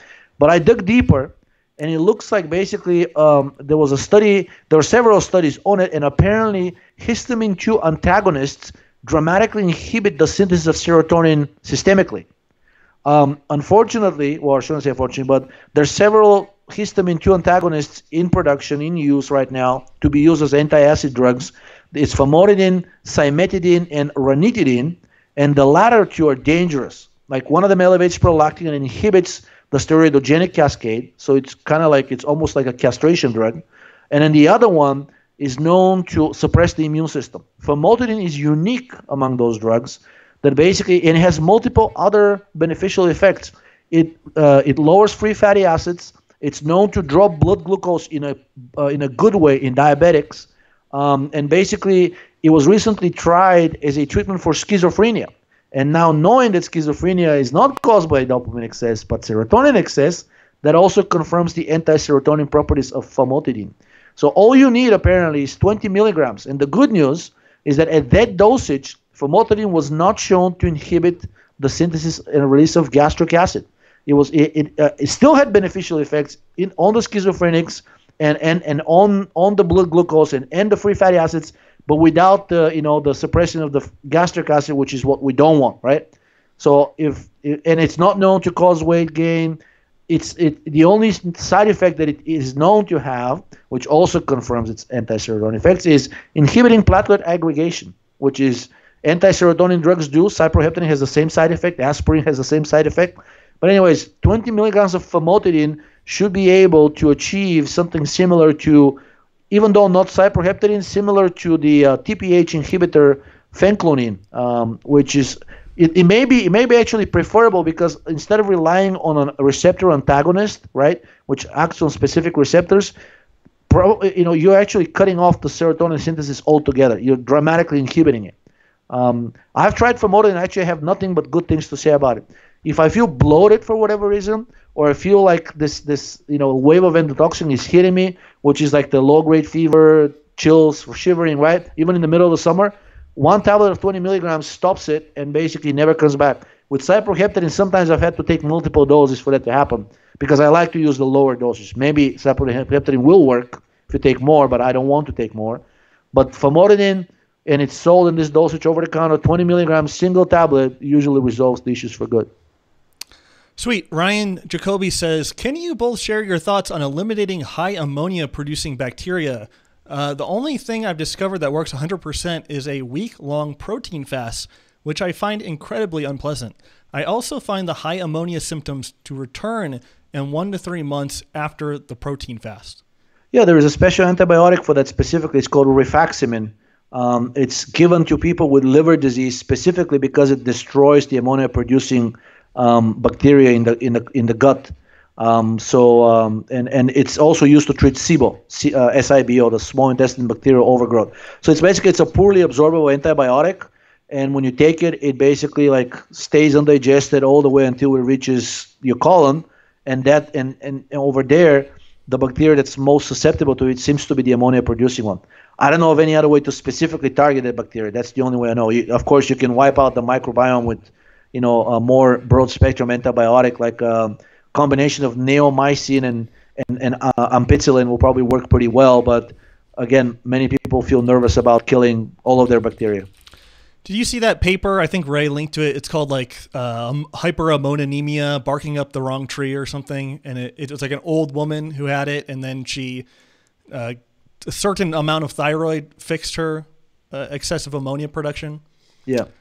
I don't know if it's worth bringing up, but if somebody is constantly producing ammonia despite these different changes, and even despite an antibiotic, I think that means they have some kind of serious kind of liver problem. Sorry. Liver problem, or there's a problem with excessive muscle breakdown, and basically like when you have too many amino acids in your bloodstream, the liver will convert them as much as it can into glucose, but that process of deamination generates a lot of ammonia. So basically, like people under tremendous amount of stress are known to oxidize protein, and we know it's not good to oxidize protein. So, you can try like a little bit of progesterone because it should be able to stop like the excess of the stress reaction, or at the very least the breakdown of muscle tissue or tissue that gets converted to amino acids. Thyroid could work as well. You can try to chelate the ammonia. Aspirin chelates it partially. That Ceylon cinnamon that we mentioned before, which contains benzoic acid, and aspirin is 2-hydroxybenzoic acid. Mm-hmm. So apparently all the benzoic acids chelate ammonia pretty well. But in general, just like you said, that's not fixing the root cause of the problem. And the root cause could be a liver issue, or could simply be low thyroid combined with high stress, which leads to accelerated muscle breakdown, and hence the liver is trying to protect you, right? It's trying to get rid of these amino acids. And since it cannot glucuronidate them, tries to oxidize them and convert them to glucose, and as a result, you get the ammonia. Sweet. Robbie G says, question for you both. A friend has a recent scare and, of course, now wants to eat right, which means following awful mainstream advice. He asked for my help. He'll never follow a Peat-ish way. Is there a decent middle ground, e.g. not LC, low-carb paleo? And then, do you know who Kate Deering is? So somebody suggested How to Heal Your Metabolism by Kate Deering, and I've just heard nothing but good things about that book. I don't know, but what are your thoughts? My thoughts are that the simplest thing, if it's not possible to argue about the different diets, is simply take a tablet of aspirin. It will negate to a great degree many of the bad effects of those extreme diets. And then, if nothing else, if it's possible to get this person to eat a little dairy, basically like cheeses, because they have casein, they have calcium, and they have some salt. And these things are supposed to have a profound anti-stress effect, which most of the low-carb / paleo diets will tend to result in. But even if that's not a possibility, if it's got to be like a one thing that this person would do, if they can be convinced to take a tablet of aspirin, I think that would be tremendously helpful. I would say that, or getting the vitamin D tested and becoming replete in vitamin D, that's like one of those things that I consider to be such a minimal investment for such like a big dividend or whatever for how you feel. But I don't want to go on a tangent here, but I don't think Ray's dietary recommendations are that crazy. I think it's actually crazier coming from like a vegan or low carb background, but like from somebody who's been on a 0-carb, incredibly restrictive diet, like it doesn't feel, and again, I don't want to say that I'm adhering to some arbitrary diet plan like that. That's not really the case at all. But I think his general things that he writes about, like I suspect that if he's fascinated by some food or substance, he'll generally write an article about it, whether it be milk or glycine or mushrooms, and like composing a diet, including those things in some way, shape, or form, those very anti-inflammatory, anti-stress things. Like again, maybe I'm too deep into it or too biased, but it's not hard, nor is it difficult, nor is it seem restrictive compared to other ways that I've flirted with or really done diet wise. It's your grandparents' diet, basically. You know, when you remove some of the more specific things, like, you know, drink a gallon of milk and a quart of orange juice, which I think he does. Like, he's only suggested it to people who are like really sick, and they're like, oh, you know, what should I eat? I have this, you know, specific bad condition. Dude, I'm sorry to interrupt, but I also think it's kind of price too. Like, yes. Ray's whole diet idea, he told me in a podcast, stemmed from trying to think of how poor people could eat better, you know? And so when he's saying, 2 or 3 quarts of milk, it's a few dollars. Yeah, it's a few dollars. And so again, I don't think I'm not speaking for Ray or trying to put words in his mouth, but when he's talking to some random person on the internet, he doesn't know what their income is. So when he recommends 2 or 3 quarts of milk, like, people take that as some like wild suggestion, but it could be within their income, you know? Yeah, the only reason I mentioned is because some people asked them specifically, they said like, oh, I have problem with digestion. I can't tolerate almost any of the regular foods. Mm-hmm. You know, what would a person with compromised digestion / thyroid / health would do? And usually his response is like things that do not generate endotoxin. And then basically he'll say like, you know, in my experience, you know, some of the best are like or milk and orange juice, and then maybe a little bit of liver every once in a while. Like sometimes his recommendations being just as short as that, right? Of course, he has other ones for like different people, but you know, in general, that would be the recommendation. But you know, again, like back to my point, like everything that he does, like, and sometimes people's like, so what do you eat on a daily basis? Like, what did you eat today? And he'll say, oh, I had some steak and like well-cooked potatoes and marmalade. I mean, that doesn't sound like something too far off or removed from like what your grandma would like cook for you, right? Mm-hmm. It may not be what your doctor would recommend, but that's pretty much how people used to eat before medicine and science in general got captured by these massive corporations where people, remember, they vote on what's the best solution, right? So everything is by committee. Just like you said, consensus for global warming. Yay or nay? I have it up on screen, but my friend Karen wrote, I'm sure you've seen it, Georgi. It's an article called Stop Repeating. And I think it's a really excellent article. And one of the things I love that she says, like if you are truly peating, you will give back to your fellow man asking for nothing in return. You will try to synthesize new ideas from giants in the field. Like, man, I wish I could just scan through this and find the actual quote. Okay, she says, however, I would like to throw my hat into the ring and weigh in on this, not to hurt anyone's feelings, but for the sake of discussion. Maybe it could be some help to people. If peating really is your intended goal, in order to have a complete experience of peating, you should have to continually keep the big picture in mind like he does. You would be of service to your fellow human asking for nothing in return. You would study firsthand other scientists and philosophers and make interesting connections that give you a comprehensive view of life. You would also write and paint and have a strong connection to nature as well as value humor. That would truly be peating. And again, I understand there's a process, you know, like I was a total idiot, like couldn't understand anything Ray was saying and thought it was just another diet and was progressing it as such. But I think at a certain point you kind of understand what he's talking about is like extremely broad and a big view of life. And yeah, I don't know. Completely agree. But I agree with her point there. Basically, if you're doing well, if you're eating well, then you have an excess of energy and you want to throw the energy at the world. Mm-hmm. You will not be in a situation where you'll be thinking, yeah, but if I tell this person, you know, this negative knowledge, that's you know, I'm revealing too much. They may be able to grab this and run with it, right? It may hurt me in the long run, etc. None of these thoughts should be going through the head of a person. It's almost like a child, right? If it has an excess of toys, usually children don't have a problem sharing. Mm-hmm. You know, even if I mean, some of them are pretty possessive, but I've seen children who give away their toy and then they don't ask for it in return.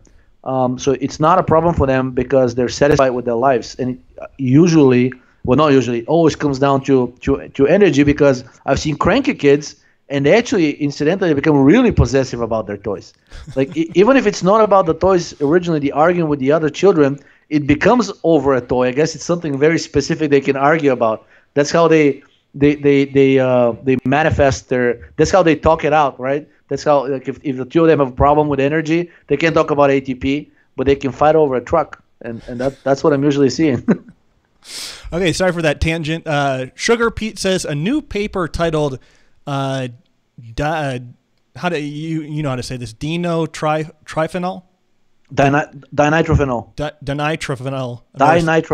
Dinitrophenol as medicine by John G. Geisler came out this year. It trialed small doses of DMP, 1 to 5 milligrams per day, and noted successful outcomes. Will you be releasing a DNP supplement that can be dosed in these sensible doses and not the idiotic bodybuilder doses? So a couple of things. The short answer is no. I've thought about releasing dinitrophenol for more than 6 years.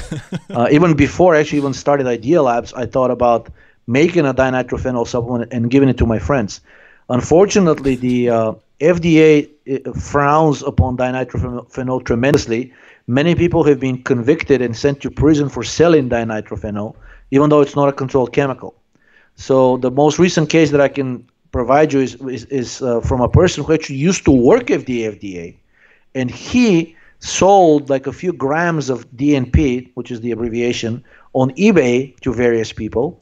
And then basically one of those people had an allergic reaction. So it wasn't the typical side effect to dinitrophenol, which is you cook your brain to death, and you die from hyperthermia. No, this lady simply had an allergic reaction because it was I don't know if it was to the silica or it was some kind of an excipient in the powder.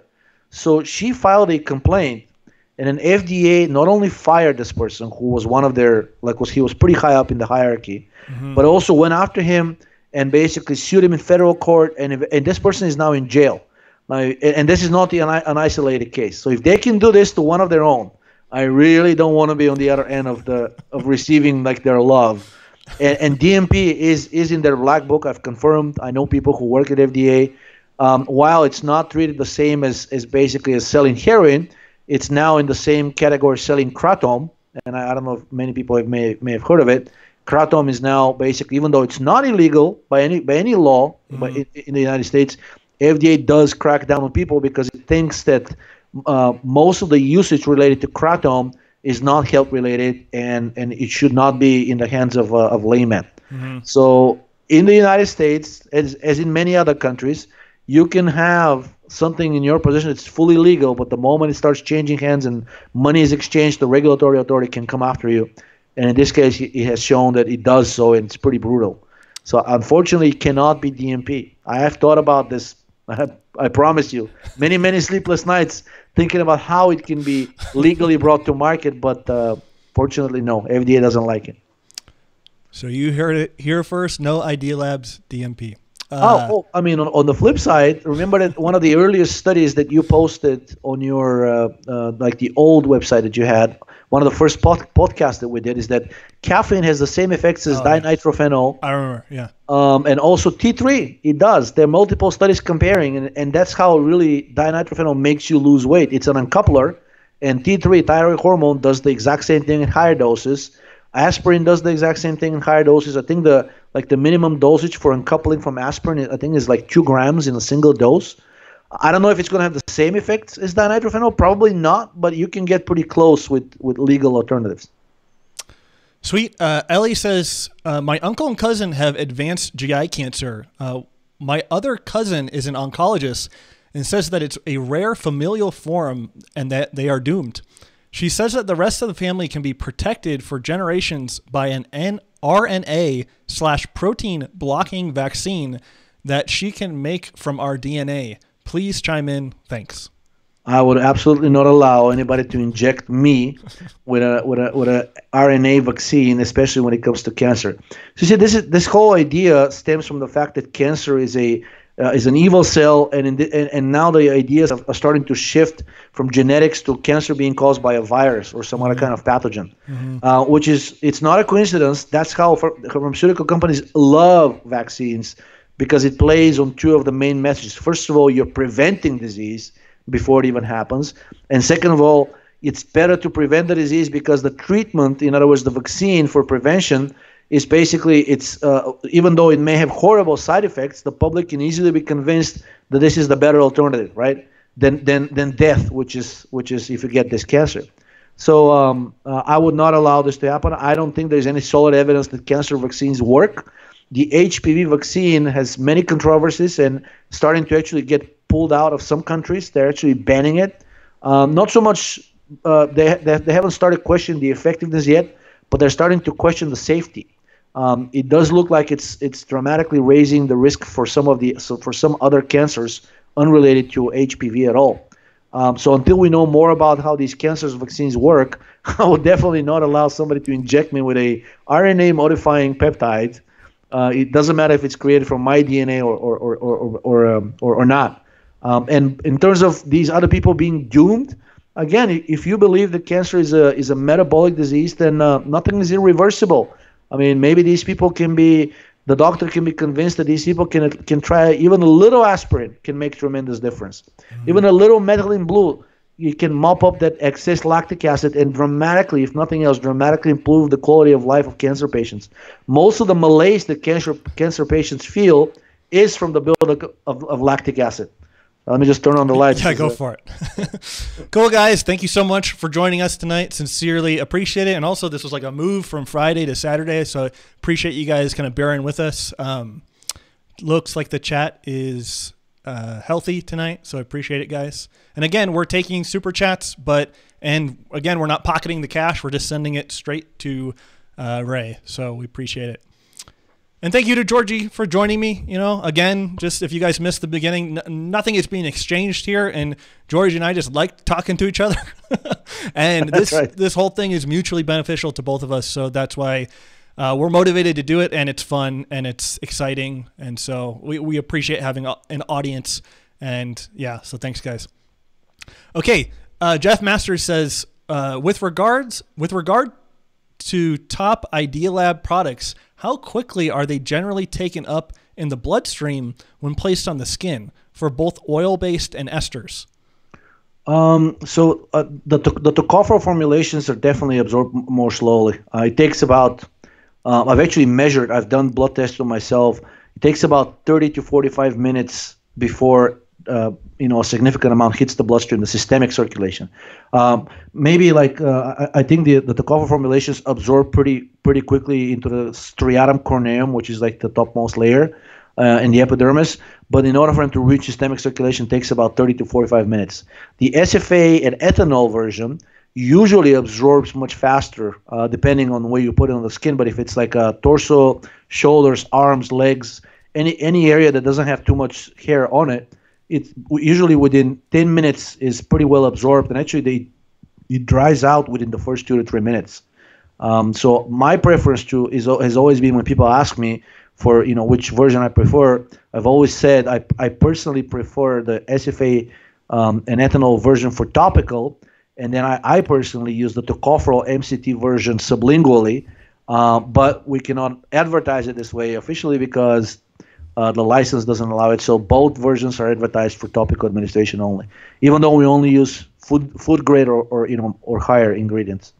Have you come across, I know you said you did tests specifically on yourself, but do you think that 10% absorption topically, does that ring true to you? Because that's something Ray said even 5% to 10% might be absorbed topically in regards to the fatty, oily vitamins. It's higher in my experience. I think it's about 30. Yeah. And so the thing is with the tocopherol / MCT or any kind of other fat mixture that has tocopherols in it, the absorption is much slower, but it lasts much longer. Mm-hmm. So because basically the permeability of the skin, it allows a specific flux per a unit of time. And when you have highly lipophilic and large molecules like the tocopherols and any other oil that you mixed with it, these are relatively large molecules, still allowed to be absorbed through the skin, but the closer you get to the 500 limit, for the topical absorption, the harder time they're going to have not harder, but it will be a much slower process. While smaller molecules like ethanol and the SFA ester that we use for the mix, they're absorbed much quicker. So the tocopherol MCT you will probably get actually, if you leave it long enough, which most people don't because it's oily and it's messy. If you leave it long enough, let's say for up to 48 hours, you're probably going to get most of it absorbed, believe it or not, because it will absorb through the skin, and then the skin will no longer be oily, but the absorption doesn't stop there. So now, like so there's a top layer epidermis, and then the two more layers of the skin, and then these two layers underneath the top one now contain whatever you rubbed there, right? And that thing is going to take a while to absorb, but it will continue to absorb, and eventually you will get, I would say, much up to 80% probably absorption rate. Now, so it's probably, I mean, maybe you can ask him and see what he means by 10%, because maybe he meant like in the first hour or so. Maybe with that hour, agree. But if you leave it long enough, the tocopherol MCT may even getting absorbed better over time, because the ethanol version, a lot of it will evaporate. But in the process, there is a special study which showed that in the process of evaporation, that's what actually increases the flux through the skin. It's a very interesting process. So with the tocopherol, you'll probably get like 40 to 50, maybe even 60% absorption within the first several minutes, but then the rest is likely wasted because most of the ethanol has already evaporated. So it may stay on your skin, right? But it won't get absorbed much because there's no carrier anymore. With the tocopherol, there is no evaporation. Neither tocopherol nor the fat evaporates. So you'll put it on your skin. It will take maybe 35 to 45 minutes to start feeling the effects, means systemically it's starting to absorb. But you will notice that with the tocopherol versions, when they apply to the skin, the effects last much longer, even if you don't put any more. That's not a coincidence. It's just it's a lower flux and a longer, an extension of the effects. And some people prefer that. Sweet. RJ Edwards says, why would reducing sugar intake and replacing it with potatoes make my progesterone-resistant back knee clear up? Do I have a problem with sugar? Replacing sugar with potatoes, he said. Replacing sugar with potatoes. In some people, if you drink enough sugar, if you ingest enough sugar, it stimulates the production of sebum. And the production of sebum by the sebaceous glands, it's sometimes driven by a combination of elevated cortisol and lower thyroid. So I don't know why. I think because the potatoes contain a lot of potassium, so it makes the sugar, the starch, get converted to glucose. So it makes it much more easily utilizable than just pure sugar. I haven't had this experience from neither potato nor sugar. But I do know people. I would be curious if he was adding a lot of salt to his potatoes. Yes, so there's something in the potatoes that does make the glucose better absorbed, and I think it's the potassium, because potassium acts similarly to insulin. So if you're drinking the sugar purely, in other words, like from a soda, and you drink more than, let's say, 100 grams, then basically you're starting to get to a point where you need some extra nutrients to help it metabolize and or absorb. And usually you don't need many cofactors, but a little bit of niacinamide helps because it lowers the free fat acids to the point where the cell can actually uptake the glucose and metabolize it pretty easily. It doesn't need that much potassium. While potassium helps without taking niacinamide, because potassium just forces the cellular uptake of that glucose, even in the presence of slightly elevated fatty acids. Doesn't mean you'll metabolize the glucose, but at the very least, the cell will uptake it. Sweet. This one's from Edward Cornish, and they say, can you guys discuss the ideal caloric intake to increase metabolism? Is more calories better as long as it doesn't spill over into fat? The answer will be yes, as long as it doesn't spill over into fat. But it's hard to measure fat content. First of all, a lot of the weight gain that people report when getting on the Peat diet actually is mostly water, because when you metabolize carbohydrates, you actually generate a lot of water as a byproduct, and it's a lot more so than when you're metabolizing fat per unit of a nutrient. So yes, as long as you're not gaining central weight, in other words, as long as the extra calories are not resulting in central adiposity, then the extra weight gain shouldn't really be that much of a problem. Perhaps the most famous case are the sumo wrestlers.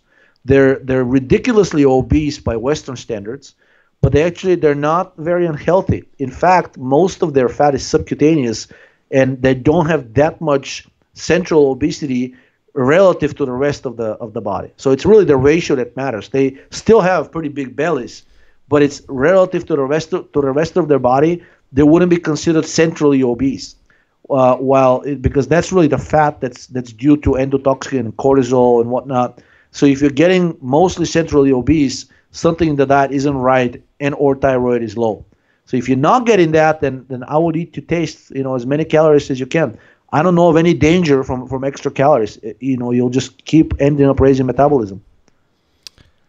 Yeah, and of course your appetite would really be the best thing to go off of. But of course, if your appetite is abnormally low, especially in the morning, that could indicate this kind of bigger problem. And I don't know if he's necessarily asking, but like Matt Stone, who is like a friend of mine, like he used to be on the internet promoting overeating food to increase the metabolic rate. And I think eating appetizing food is a good idea, but I don't know if like consciously stuffing yourself is necessarily that useful, because I do occasionally get asked that. There are several case studies of athletes doing that. I think there's one very, very publicized YouTube video of a NFL player who is eating 12,000 calories a day, basically as a way to raise metabolism and be like really energetic on the field. And so far seems to be working well. I can send you the YouTube link. Yeah. It's a pretty cool experiment. Sweet. Okay. There's a bug attack in here. Okay. Dan says, since it's summer, is sunlight exposure directly on the scalp/scalp hair directly beneficial for hair? Or is it just skin exposure enough for sunlight benefits? I.e. thinking of whether to minimize hat wearing on sunny days during the summer for hair benefits. Somebody just linked in my YouTube comments, like sun exposure on the head having a positive effect on hair growth. And then we talked about it previously, but there was one paper, I think by Randall, and they were talking about the summer-winter having such a profound effect on hair growth that any new drug that would be released would have to take into account the season that the participants were testing, because if they weren't taking that into account, the result of the drug would be totally skewed. So I do agree that it has a direct beneficial effect on the hair, because hair growth is energetically driven as well. And then basically the red spectrum of sunlight, and it's pretty intense light, it helps to like get rid of the nitric oxide and unleash whatever is blocking that cytochrome C oxidase enzyme. And then of course systemic exposure, I guess the bigger portion of your body you're exposing to sun, the more vitamin D you'll generate. So if you had to choose, what I'm trying to say is that ideally I would do both.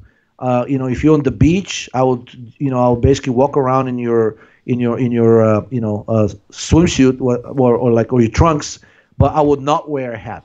And then, if you're thinking about specifically benefits for the hair, then basically, and if you can't be running around in your trunks, then, I would at the very least make sure I'm not wearing a hat unless it's really hot outside. Then at some point it does become a problem, because when metabolism is low, your body has trouble controlling, getting rid of the heat through sweating, and also starts getting an electrolyte imbalances that can also lead to like a little bit of a brain swelling.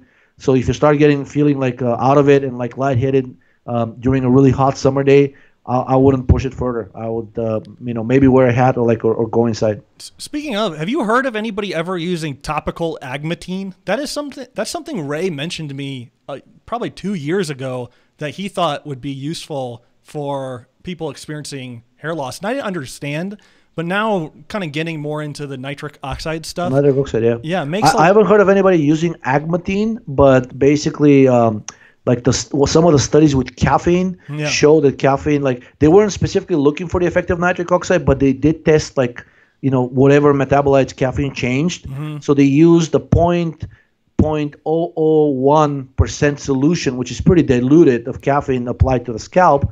And some of the things that it did is caffeine lowered TNF alpha, lowered NFKB, lowered interleukin 1 and 2, and then lowered both the expression of inos and also the levels of nitric oxide in the follicles.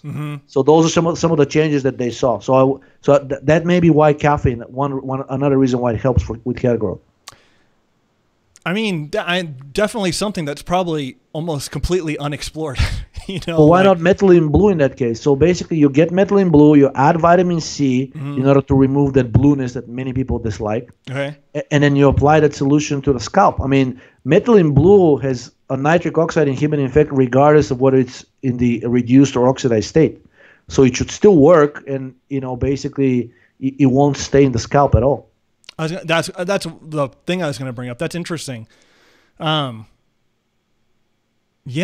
I made a video and I was saying that the finasteride, wounding, and even probably massage were all promoters of nitric oxide, or minoxidil, obviously, were promoters of nitric oxide.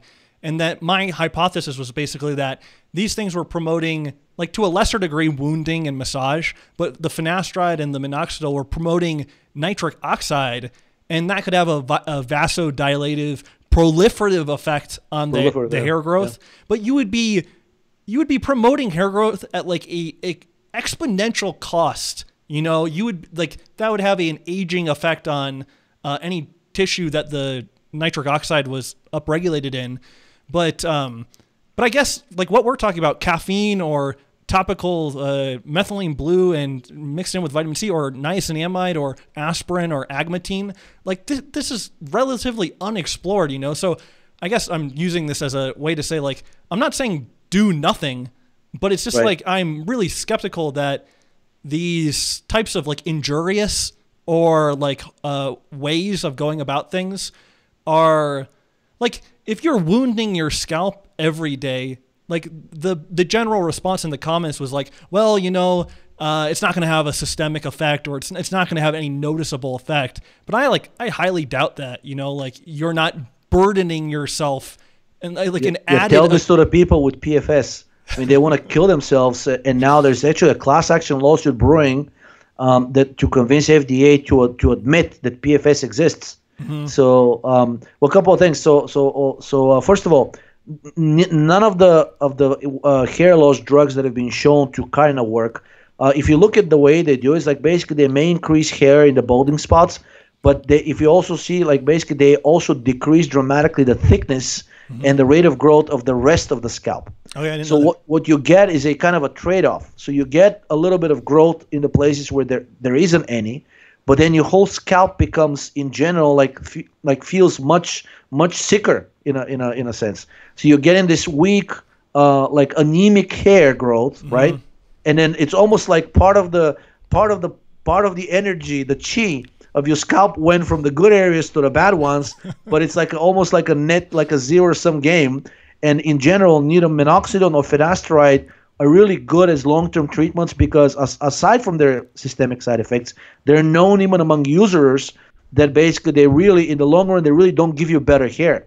It's, if you have a little bit of a loss of hair loss and the minoxidil and finasteride can correct that, then these people usually use it. But people with heavy hair loss do not stay on finasteride or minoxidil simply because they realize that the little bit of hair growth that they get is just not worth like the deterioration of the rest of their scalp. And there are all kinds of other issues that break loose probably because of the nitric oxide.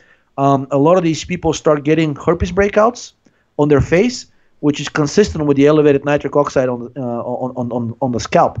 So probably not something you want. And if it can affect you from the scalp to the mouth, it's probably not something you want to do on a long-term basis. These herpetic viruses can really wreak havoc.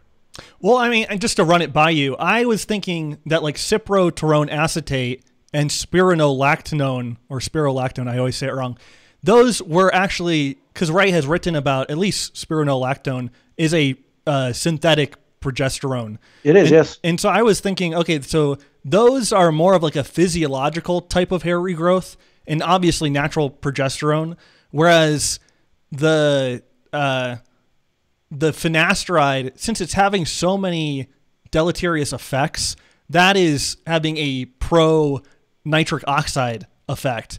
And so again, I'm trying to like work through the idea that like a supraphysiological amount of nitric oxide can, like you talked about, kind of restore a cosmetic type of hair growth. Right. And whereas like the progesterone or thyroid or whatever or even red light, you know, I think that would be in that same category, would have this more physiological type of hair growth that would be associated with regeneration, whereas the other types would be this degenerative type. And again, I got a little bit of heat for saying that wounding and massage were in the type of degenerative types of therapies. But again, I won't make my case again, but that's kind of what I came to the conclusion of. And we can move on. We could probably talk about this all night. Well, it'll be interesting. Somebody. I mean, you can obtain spironolactone and ciprofloxacin acetate pretty easily. They're non-controlled substances. So if somebody wants to apply one of these to the scalp and see if it helps, that would be a pretty interesting experiment to do. Well, there was a younger guy who used like 100. I'm not saying for anybody to do this like legitimately, but used 100 to 200 milligrams of spironolactone, and I mean, on the hair loss help thread, and the regrowth was pretty phenomenal. But yeah, I mean, spironolactone is basically a diuretic. It's a mineralocorticoid receptor anti-aldosterone. Anti-aldosterone, exactly. Mineralocorticoid. Progesterone is the same. Actually, progesterone has a higher affinity for the MR receptor than spironolactone.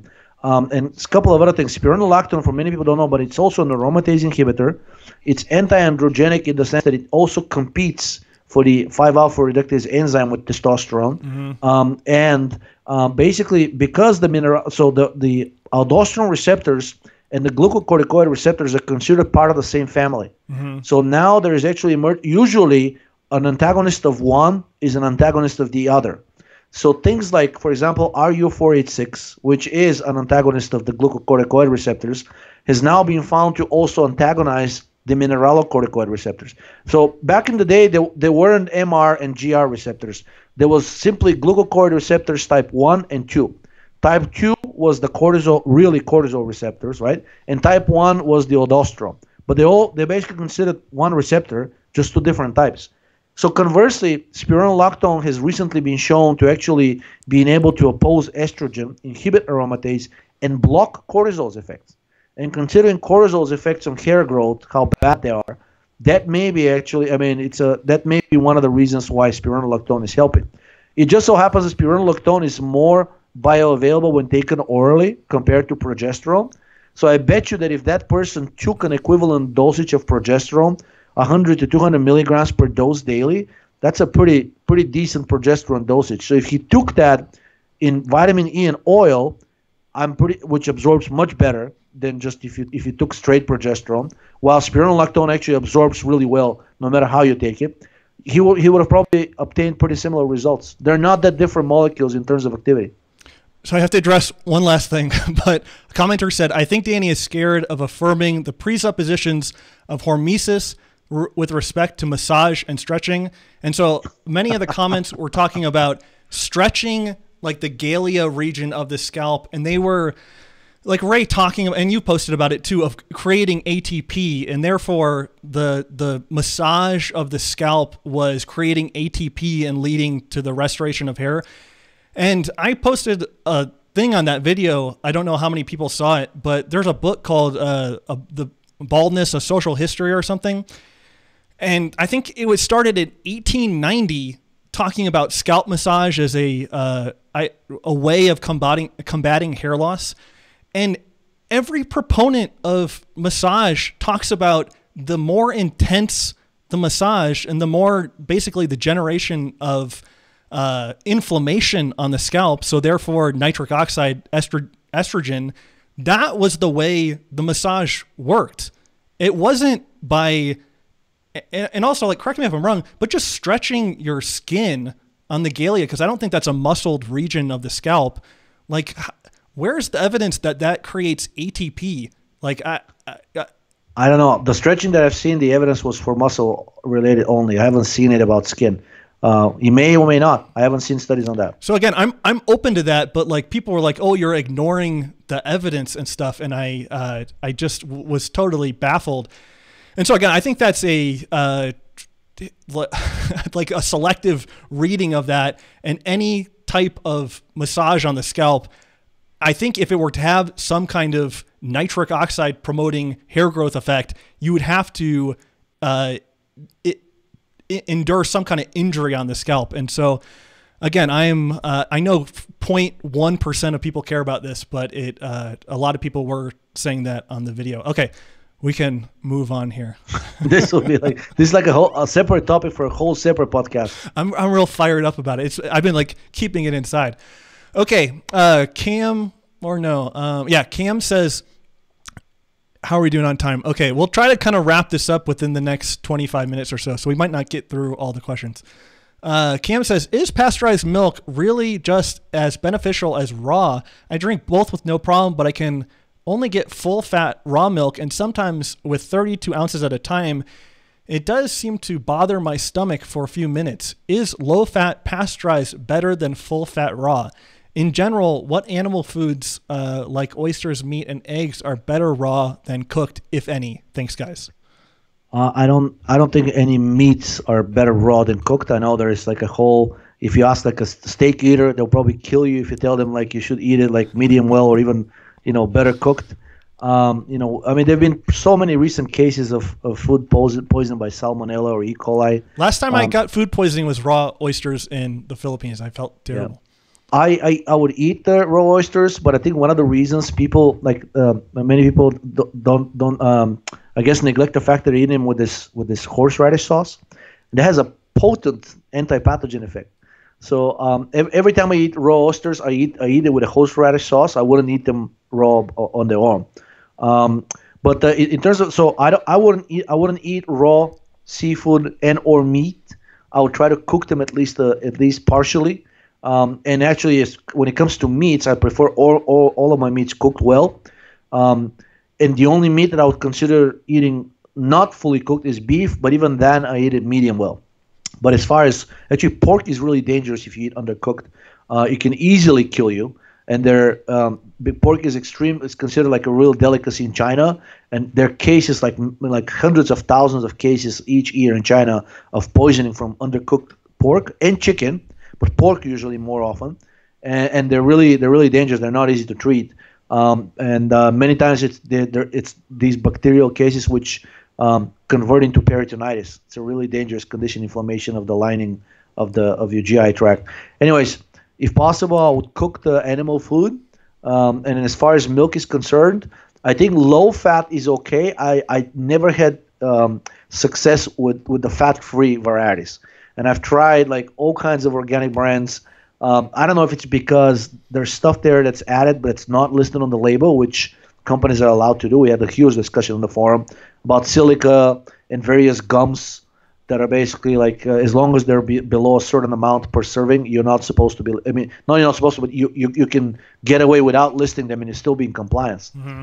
So, but my personal experience is I never did well with the fully fat-free milk. I do fine with the low fat. And then the full fat, my children prefer the full fat, if that's any indication, and they seem to digest it better, and so do I. But I try to avoid it simply because if you drink 2 gallons of milk a day, there would be a significant amount of fat. 2 quarts, right? Yes, 2 quarts. I'm sorry. 2 quarts up to a gallon is what Ray said. So a gallon of whole milk is still a decent amount of fat, and many people would probably end up eating more things on top of that because they just think like just the diet consisting entirely of milk and orange juice is just too bland. So sometimes they would start throwing other things like fries. This is like, yes, and that's extra fat, right? Or like a liver, and if you're eating, liver actually has a decent amount of fat too. So anyways, yeah, I think low fat milk is fine, and it should be able to rival the raw one. The raw one could be causing digestive issues because of some of the enzymes that are there. They're known to cause digestive distress to humans, but that's what the pasteurization does. It destroys all of these enzymes. So actually, pasteurized milk should be easier to digest, if nothing else. And also, have you had experience with UHT milk? That's like usually in the ultra highly pasteurized. Yeah, some of that milk, for me, digests the best. Like sometimes it's like when I went to the Philippines, they actually don't have fresh milk available, and so the only milk they have is that UHT stuff. But I think I know I did, but I had like a real bias towards that type of milk because I thought it was inferior, and I'd always try to get the raw stuff. But one of the things that led me to Ray was having diarrhea with almost any kind of raw milk. And I remember reading Weston A. Price and being like, how could this be? You know, like raw milk is supposed to be easily digested, and I can't literally tolerate any types of raw milk. And so, yeah, I think to piggyback on what you said, just like any type of milk that digests well and tastes good, and if a person wanted to use that as their main source of calcium, because there aren't that many options, you know, I think that would be useful. But again, it probably takes some experimentation to try different milks. Yeah, so again, from personal anecdotal experience, when both of my children had colics as babies, basically, like, we went to the pediatrician. She was a nice lady, but honestly, she was useless. Like, of course, she started recommending, taking anti-acid drugs and things like that. So, but I looked up online, and there's like a homesteading community up in the West Coast, I think in Oregon. And they basically were like, they had discussion because I typed like, type of milk baby colics. And then this forum was flooded with discussions of how UHT milk is like the least problematic milk you can give. If you want to give your child milk, which is what I wanted, then this is the least problematic milk you can give to like babies with sensitive digestion. And I tried it and it worked both times, to the dismay of the pediatrician who thought we should be giving them almond milk or cashew milk. And then I tried it on myself. Anytime I had a GI issue, like if I try regular milk, sometimes it would go down fine. Sometimes it would make things worse. But with the UHT milk, it would always go through smoothly, and I never had any issues. Yeah. And I tried multiple brands. So the Whole Foods has like a Parma brand, which is Italian, and it has like a Norwegian or Icelandic brand, and then it has like an American brand, and all three worked just fine. Yeah, I'm glad we touched on this because I think a lot of people don't even know that UHT milk exists, and so I'm glad we're talking about it. They're not very. I mean, not they're not popular, but they're not very widely known. And even like in this wall of milk that Whole Foods has, like they're not in the milk section. They're in the processed food section, and they're right next to these soups that are in these big cartons. Yeah. And that's where the UHT milk is. Okay, sweet. Still good on time. This one's from Lucy and Burke. They say, what do you guys think of deuterium's role in physiology and deuterium depletion therapy? I've never even heard of that.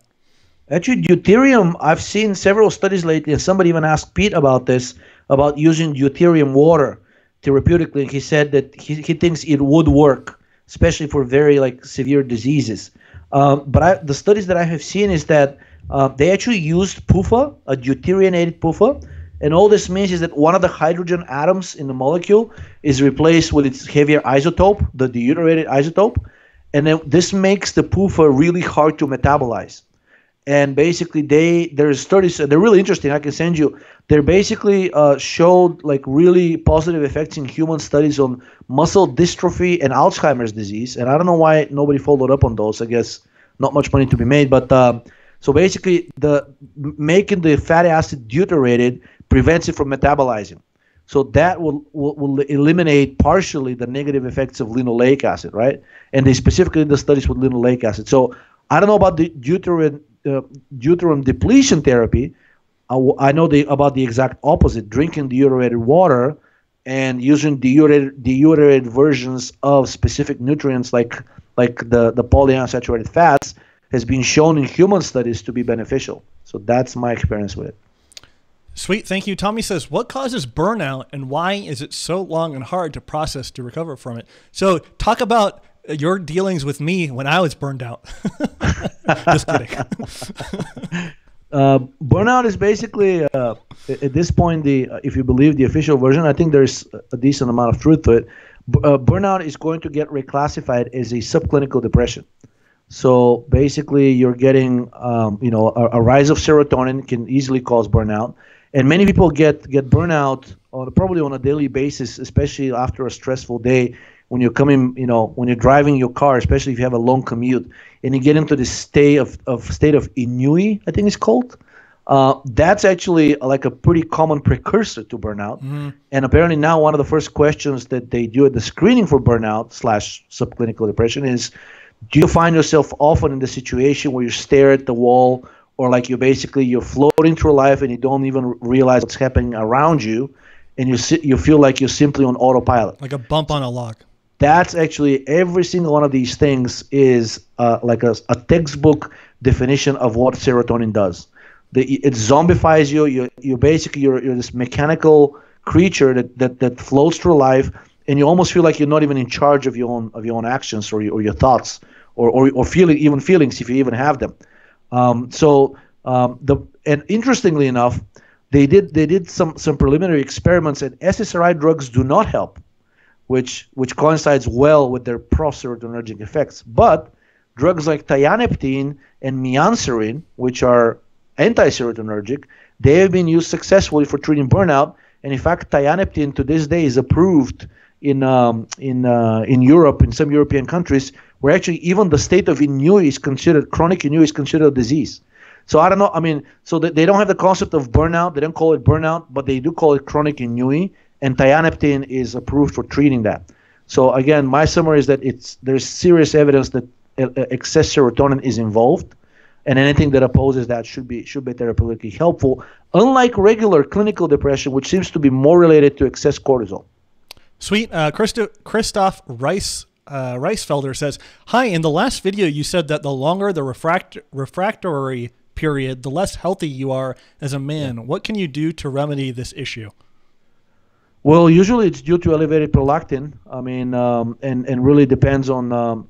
So again, if there is no organic pathology, such as something wrong with the pituitary gland, overproducing prolactin, then the second best reason, actually, or kidneys. Sometimes you can have elevated prolactin. So first clinical reason could be, most common is issue with the pituitary gland. Second, two most common are issue with the liver function or issue with kidney function. Both of these are associated with subclinical hyperprolactinemia. If all of these are ruled out, and of course they are related with the fourth cause, which I'm going to mention, then of course thyroid dysfunction would be what I would consider, because it has been shown that even a minute drop in T3 in the blood immediately leads to elevation of prolactin. And in fact, before the dopamine agonists were invented, hyperprolactinemia and gynecomastia were actually treatable with T3 therapy. So again, depending on how high prolactin is, I would measure it. If it's below 50, it's most likely functional, which means thyroid-related, metabolism-related, chronic stress-related. Many people don't know, but prolactin is actually, in medical textbooks, is listed as both an acute and chronic stress biomarker. It's much more reliable than cortisol for that, because cortisol really has it can jump up and down very quickly. But prolactin is much more reliable. So if it's below 50, it's usually due to a combination of stress and or low thyroid function. And of course, whenever you have these, you can still have the liver/kidney dysfunction as a result of that. So I wouldn't necessarily exclude thyroid just because your liver enzymes are elevated or your creatinine is elevated. It could still be due ultimately to low metabolism. So vitamin E, aspirin, progesterone, all of these things help systemically. Vitamin D also helps specifically for prolactin. Calcium. If you're not ingesting enough, then vitamin D will not be very helpful. So that it's important to have at least, in my experience, at least 1 gram of calcium a day. Ray says at least 2. So maybe you can meet somewhere in between. It should be good enough. I think he said 1,500 one time to somebody. Oh, 1,500. So, okay, yeah. All right. So he has lowered his lower bound. Is well, he's usually said 2, but one time I heard he said 15. So, but for himself he says like 3,000. So. Yeah. Yeah, and the Maasai do 5,000. So yeah, 5 or I think one paper I have on the Maasai says 7,000. Really? Yeah. Wow, that's 5 ridiculous. to 7. Okay. Kirk says, thank you for that, Georgi. Kirk says, what are your thoughts on casein? Does it have too much tryptophan? No, I think casein is a great protein. It has really, it's unique among the complex proteins. Is that it has a still as of yet unexplained, but I'll give some of the ideas of where it's coming from. Profound anti-stress effect. And basically, certain studies found that casein acts on the opioid receptors in the brain. There are multiple ones, and then it seems to be a mixed agonist-antagonist, but its overall effect seems to be similar to the drug naltrexone. So, which is really interesting. So you're basically getting an anti-opioid, anti-endorphin effect, and that's really like a powerful anti-stress mechanism. Many people think, oh, why? I want to get my endorphins. No, the endorphins are the endogenous painkiller that your body releases when it's in learned helpless, when it thinks you cannot get out of it, right? So it might as well protect you from the pain. But casein opposes that whole system, and also it's known, if it's a decent quality protein, it's known to actually lower serotonin. So it's not just the amount of tryptophan that's there. It's the combination of the amino acids and how the body will respond to that flood of amino acids. So if basically there's enough branched chain amino acids, phenylalanine and tyrosine, then most of the tryptophan will not reach the brain. So most of the tryptophan will be incorporated and or excreted. And casein actually is also unique among the proteins, that has been shown to actually increase the urinary excretion of unchanged tryptophan. So something about casein prevents tryptophan from getting properly utilized once inside the body. Unlike whey, and of course, if you add a little bit of gelatin, that effect becomes even more pronounced, the beneficial effect. So I have nothing except good things to say about casein. I think it's a very underrated protein. Used to be all the rage in bodybuilding circles in the 80s and early 90s, and then they basically discovered I shouldn't say discovered, they decided it's better to eat like a more synthetically derived versions, and they basically believed they drank the Kool-Aid and believed the industrial complex, which said that whey is the way to go because you get like a much quicker hypertrophy from whey, which it may be true, but it's in a bad way. So basically you're getting this proliferative effect of the muscle, and you're absorbing a lot more water because casein is so insulinogenic. I'm sorry, the whey. Casein is a lot less so. And anything that you eat that doesn't stimulate as much the insulin response and then the glucose crash and the cortisol response to that, it's probably a good food. Whey is the exact opposite. Sweet, John. And how are you doing on time, Georgi? It's 11:22. We're fine, I guess. Okay. I don't know. Because we're at 2 hours 20 minutes, but I know we tried to keep things on the lower end, but we're almost done with questions. So I think and I'm not falling asleep, so I guess we'll just keep going. Okay. John Estrada says, I've seen a post on the forum about potentially curing/treating HIV/AIDS. Do you know of anything that could actually cure HIV? So what is your perspective on that? The two studies that I posted that I remember, well, actually several studies. One of them was that serotonin antagonist drugs can stop AIDS in its track, HIV. And also Ebola and the Zika virus. So, and one of the studies was really like broad in its conclusions. It said that it looks like the whole process of viral replication and infection depends on the serotonin system, depends on the serotonin receptors, and blocking those can greatly inhibit the whole basically, like, or if not prevent the infection, at the very least prevent a full-blown response, sickness developing in the host. And then there were several other studies showing that if you block the endotoxin response, if you block the TLR receptor fully, HIV can never convert into AIDS. It just remains a dormant, largely benign infection, and the animal models in which it was studied, they lived as long as the animal models without being infected with HIV. So something about endotoxin and the whole idea of compromised immunity, in which serotonin is heavily involved. It's known as perhaps the most potent immunosuppressor after cortisol. Maybe that's what allows the whole viral infection to take hold. Flu can be extremely dangerous. Many people think that HIV is horrible and flu is just such a much more mild version and nothing to be feared of. That's not true. You can actually a person in a severely compromised health state can actually bleed it can bleed to death just by having a very severe case of the flu. And the final stages will be indistinguishable from something like Ebola. Ebola is presented as this hemorrhaging virus, but the flu can cause the exact same things in a susceptible person. So it looks like so far the evidence points towards that HIV in healthy people is really not that dangerous, and you can protect yourself and at the very least prevent the disease called AIDS, which is the lethal stage of it, by handling endotoxin and handling serotonin. Yeah, I feel like we could do a whole 2 hours on this. So maybe we should do an immunity or talk about immunity more. Not that we didn't do that podcast on it, but yeah, they're a huge subject. And there's lots of kind of bizarre information about autoimmune diseases, just like they're mysterious. They come and then you have to eat a specialized diet because you have a mysterious autoimmune problem. And so, yeah, we should probably follow up on that when we have more time. Okay, Dan says, wondering if you guys had any thoughts on coriander powdered seeds to reduce iron levels in the body. I'm aware of vitamin E, aspirin, blood donation, but was looking at coriander as an alternative. I don't know much about coriander, but how about something like a doxy or tetracycline, which are known to be such powerful iron chelators? They can drop ferritin by about 40% in just a week. Really? I didn't know that. To the point where now they're actually being proposed of classified separately as what do they call them? Non-directly chelating anti-iron overload agents, or whatever like the specific term was. Yeah, doxycycline specifically.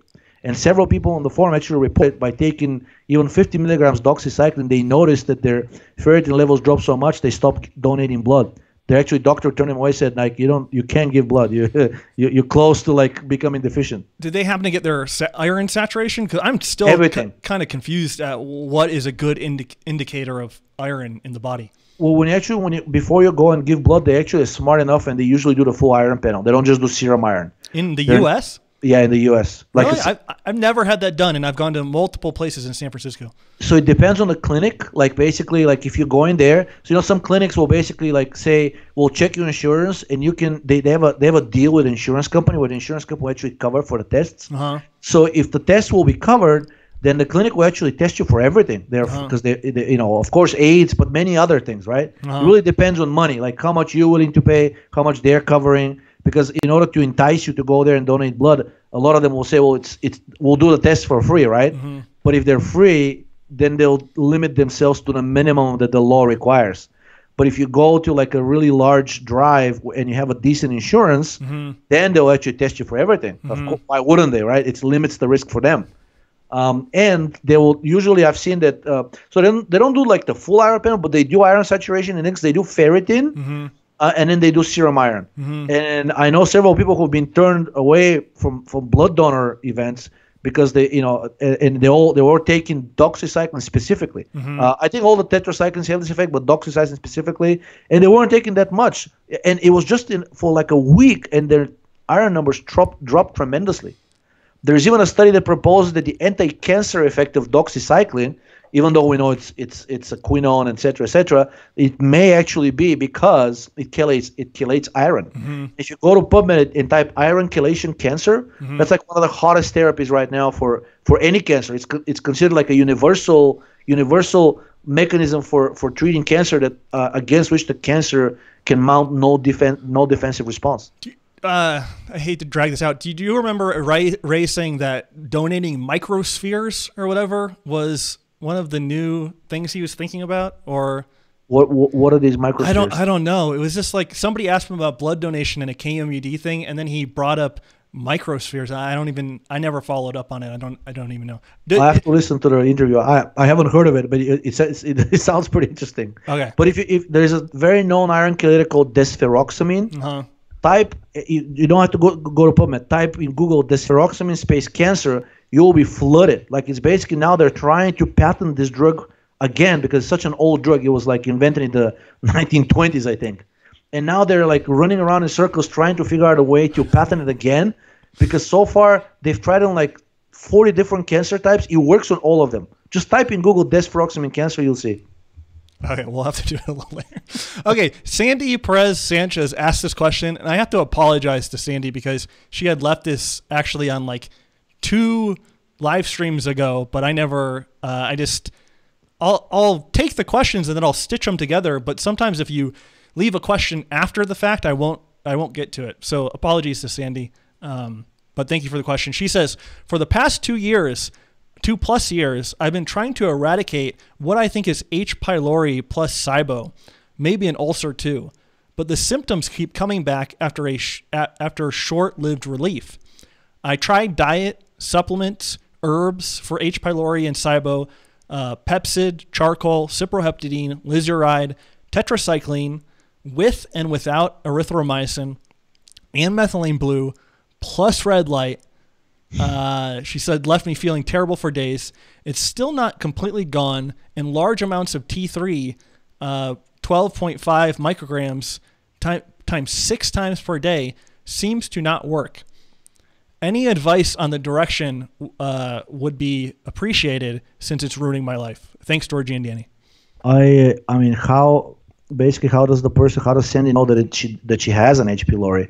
I mean, there's a pretty reliable blood test which can catch it, and they also do like a breath test as a confirmation to that as well. Any doctor's office should be able to do both of these tests. So if it is confirmed, then there are approved antibiotics. I'm blanking on them right now, but I think erythromycin is one of them.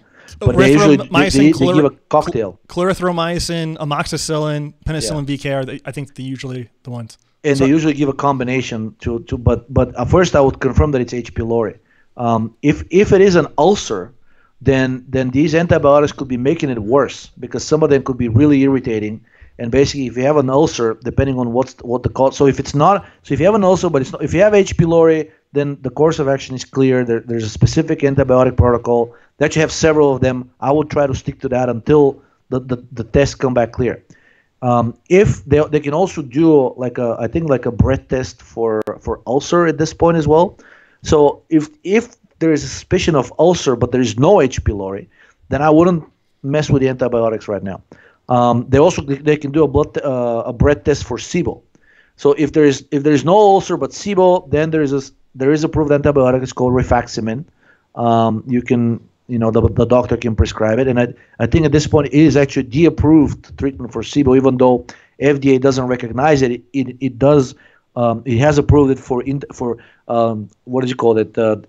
Or functional dyspepsia and indigestion of unknown etiology. So that will be the way to go. And if there is ulcer but no SIBO and no H. pylori, then I wouldn't mess with the antibiotics for now because some of them can be pretty irritating and it can actually be making the ulcer worse. So for that, I would strictly focus on the Pepcid for maybe like a week or two. 20 to 40 milligrams should be enough to make a difference.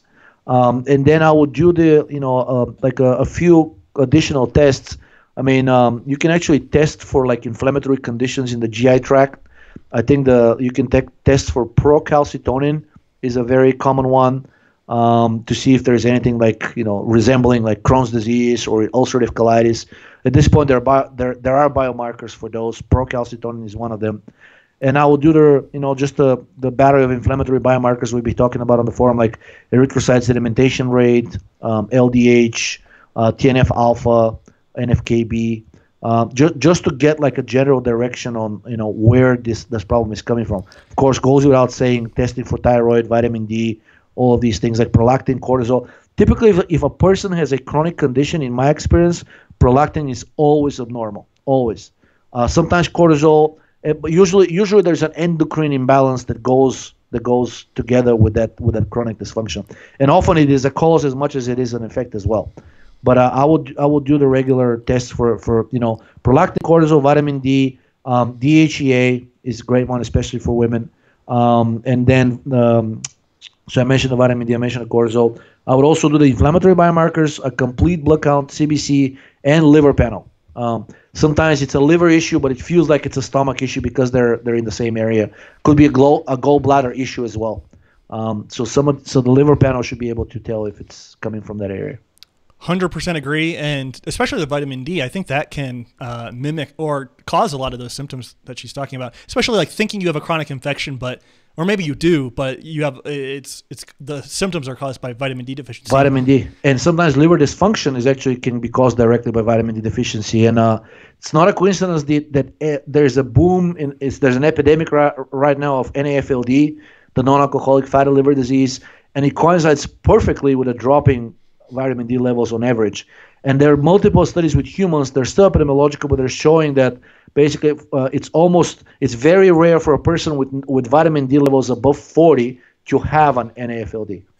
That's interesting. I'd have to get that paper from you. Steph says, since this is her field, basically, she says H. pylori or maybe Campylobacter. Campylobacter, yeah. And I have at least one reference that says like the patients that responded to the triple therapy for H. pylori, the ones that had sufficient vitamin D levels were the ones that responded best. And so that's kind of another factor. Like maybe you're taking the perfect combination of antibiotics or whatever, but your vitamin D is low and you just, for whatever reason, it doesn't work.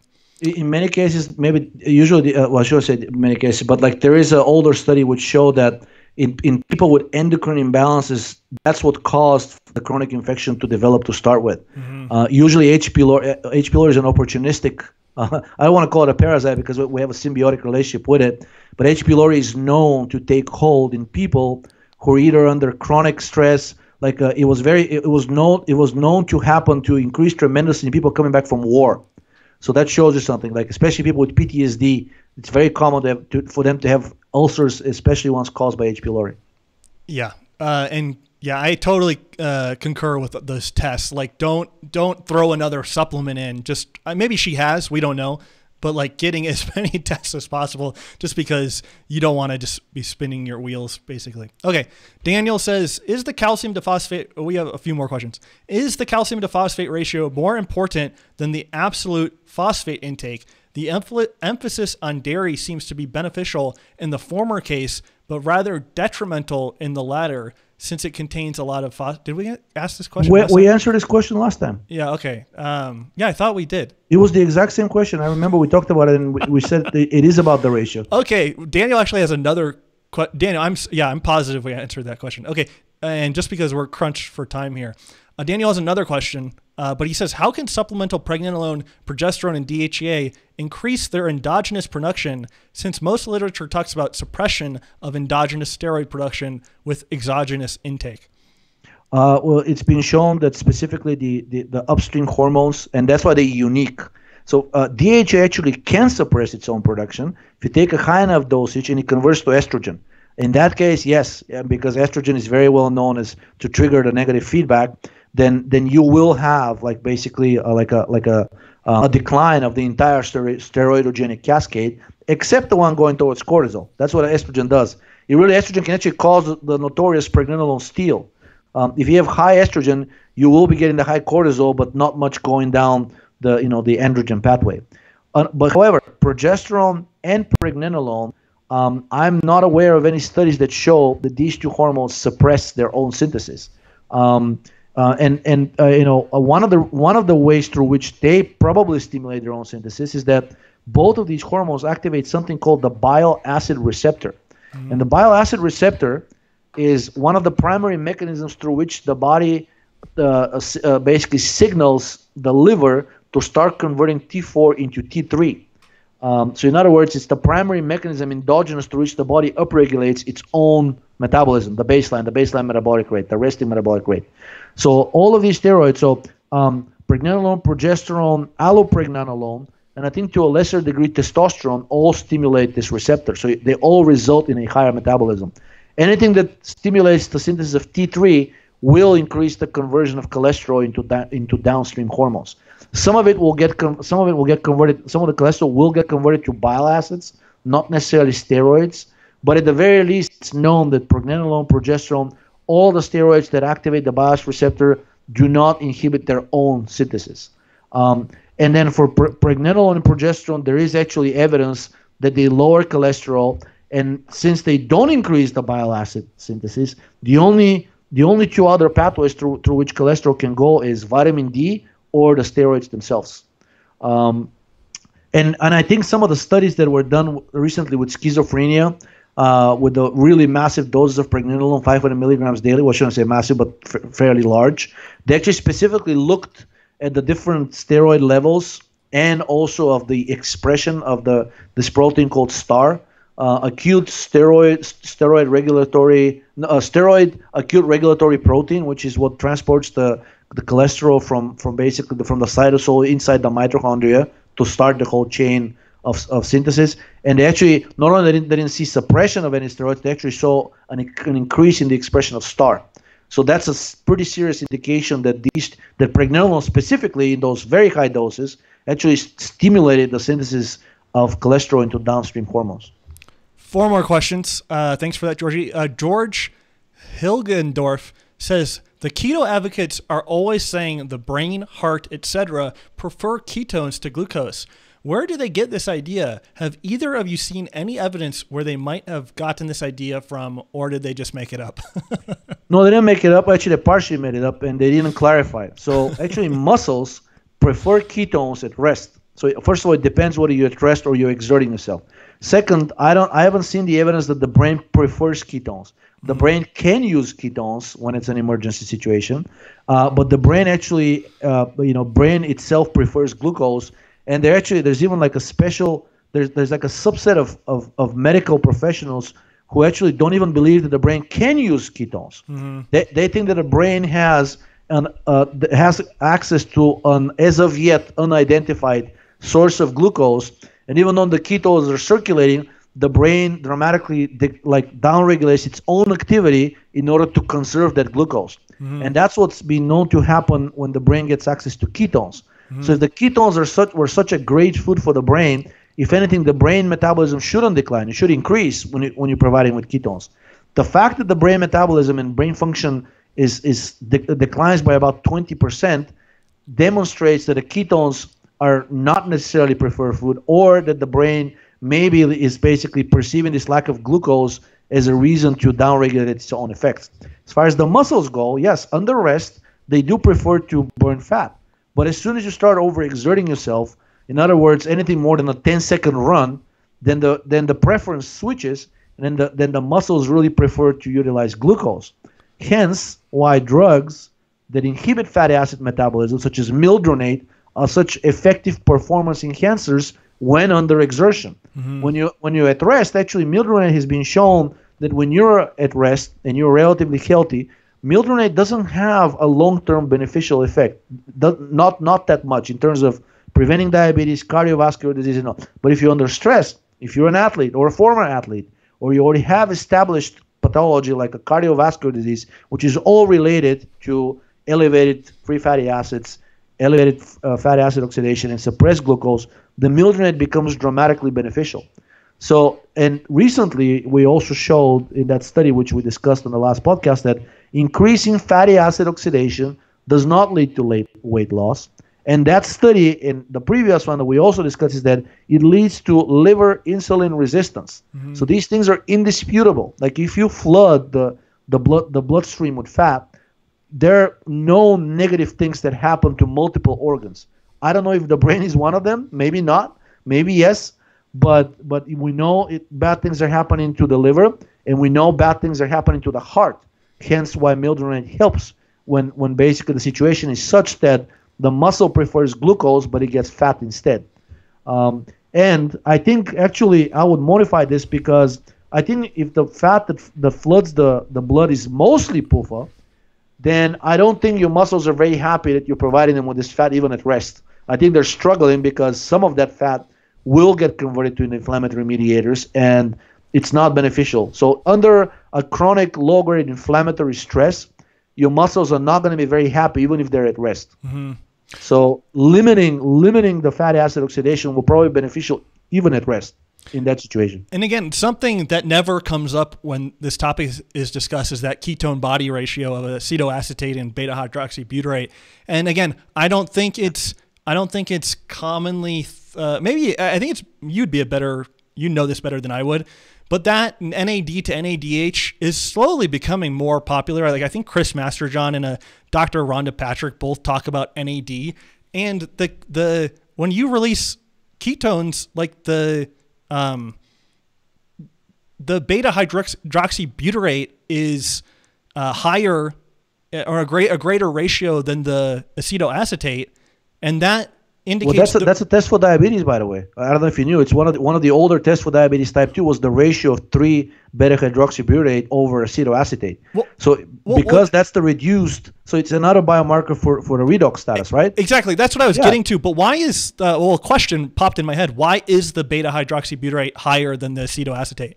Well, it depends how quickly, basically whether you're metabolizing the ketones or you're not. Okay. So if you're not, the ketones actually become an emergency oxidizing agent, and they get turned. The acetoacetate gets converted to 3 beta hydroxybutyrate. So you basically, if you're in a reductive state, the ketones are used as emergency oxidants. Okay. And then you become basically like, as a result of this, because they use as emergency oxidants, almost like the pyruvate lactate, right? So the ratio will shift towards the reduction because the body will needs the NAD at all costs, right? So if you don't have glucose, if you're not eating glucose, then basically like the NADH has to be oxidized somehow, right? And then when you're eating glucose, the emergency oxidant is pyruvate. So you reoxidize NADH back into NAD by pyruvate and you generate lactate. But that only happens if you're eating glucose. If you're not eating glucose, if the blood levels of glucose drop to a certain level, then you need another emergency oxidant, and that is the ketone bodies. So you basically turn yourself into temporarily a diabetic just to keep the NAD thing going. It's really not a good state to be in. But just so I have it clear, you're saying that acetoacetate acts as an electron acceptor in stress?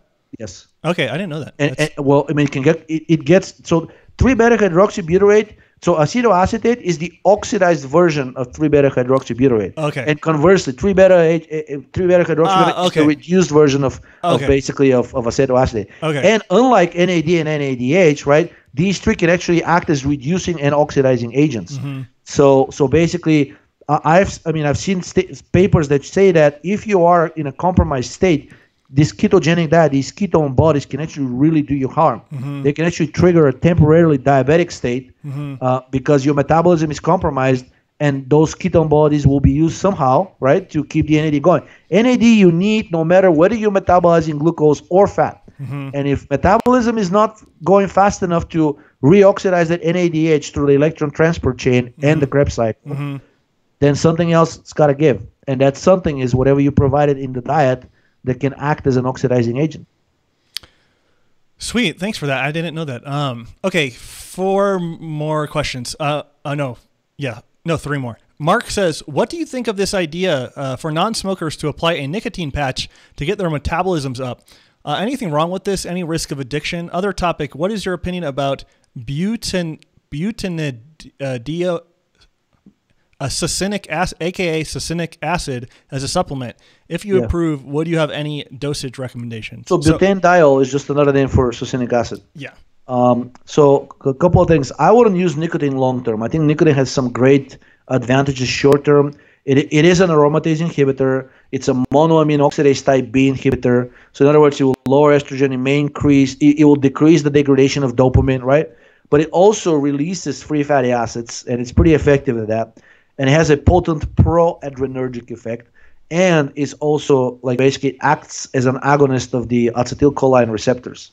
So this in the long run actually has really detrimental effects, and they outweigh the positive ones.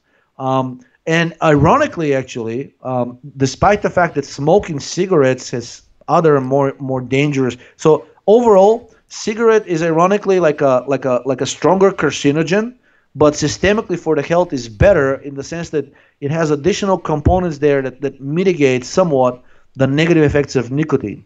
But if you're only using nicotine, it's not as carcinogenic, but I think over time it really targets the brain and the elevated free fatty acids. It basically raises your metabolism in a bad way. It mimics exhaustive exercise. You're going to get the same adrenergic / cortisol response if you run for 5, 6, 10 miles. And that's what nicotine on its own does. When you're smoking in a cigarette, there's some things there that would negate these effects, but then of course cigarettes are carcinogenic. So nicotine on its own, 1 at most 2 milligrams daily, like as a gum or a patch, it may have a decent effect, but I wouldn't use it to raise my metabolism with it. It's not you might as well use caffeine. Actually, and it's not a coincidence that many people that smoke use coffee as well, because caffeine is actually a cholinergic antagonist. So it actually can negate some of those bad effects. But caffeine and nicotine together sometimes may result in excessive lipolysis. In a person with compromised health can be really dangerous. I've seen people with type 2 diabetes who have like a cigarette and an espresso, and then they start trembling and shaking, and then they actually have to get something sweet because their free fatty acids went up too high.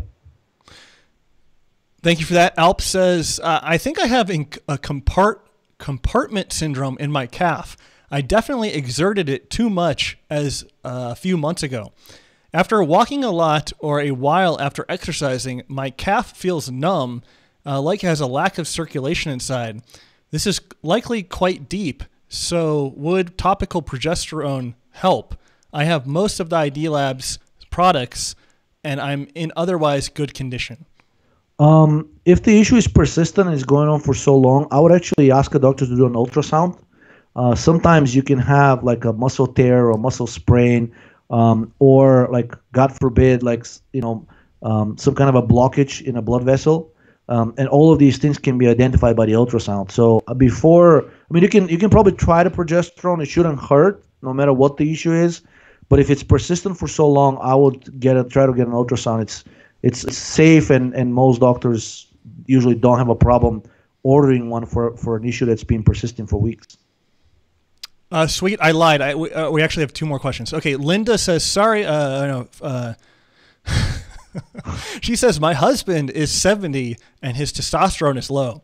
Yeah. The free testosterone is 5.0 from a range of 6.0 to 18.1. His serum testosterone is 329. Suggestions for raising without supplementing, or if supplementing, how would y'all suggest doing it? Creams, pellets, injections, any dosage? So what's the best way to go about this? Asks Linda. So in my experience, depending on how healthy the person is, actually a little bit of pregnenolone and DHEA in combination with some aspirin, it can actually really help. Recent studies found that NSAID drugs, non-steroid anti-inflammatory drugs, have a profound anabolic effect in the elderly, and up until like a year or two ago, they didn't know why. And then it turns out that with age, the expression of the enzyme COX, which synthesizes the inflammatory mediators from PUFA, dramatically increases. So apparently this inflammation is one of the major brakes on testosterone synthesis in the elderly. There is no damage in the Leydig cells. There is no damage in basically on the whole cycle, stimulating from the pituitary, et cetera, usually, right? If the person is, that's what I'm saying, if the person is healthy. And if that's the case, sometimes aspirin is really helpful because, first of all, it's a COX inhibitor. Second of all, it inhibits the enzyme that synthesizes cortisol.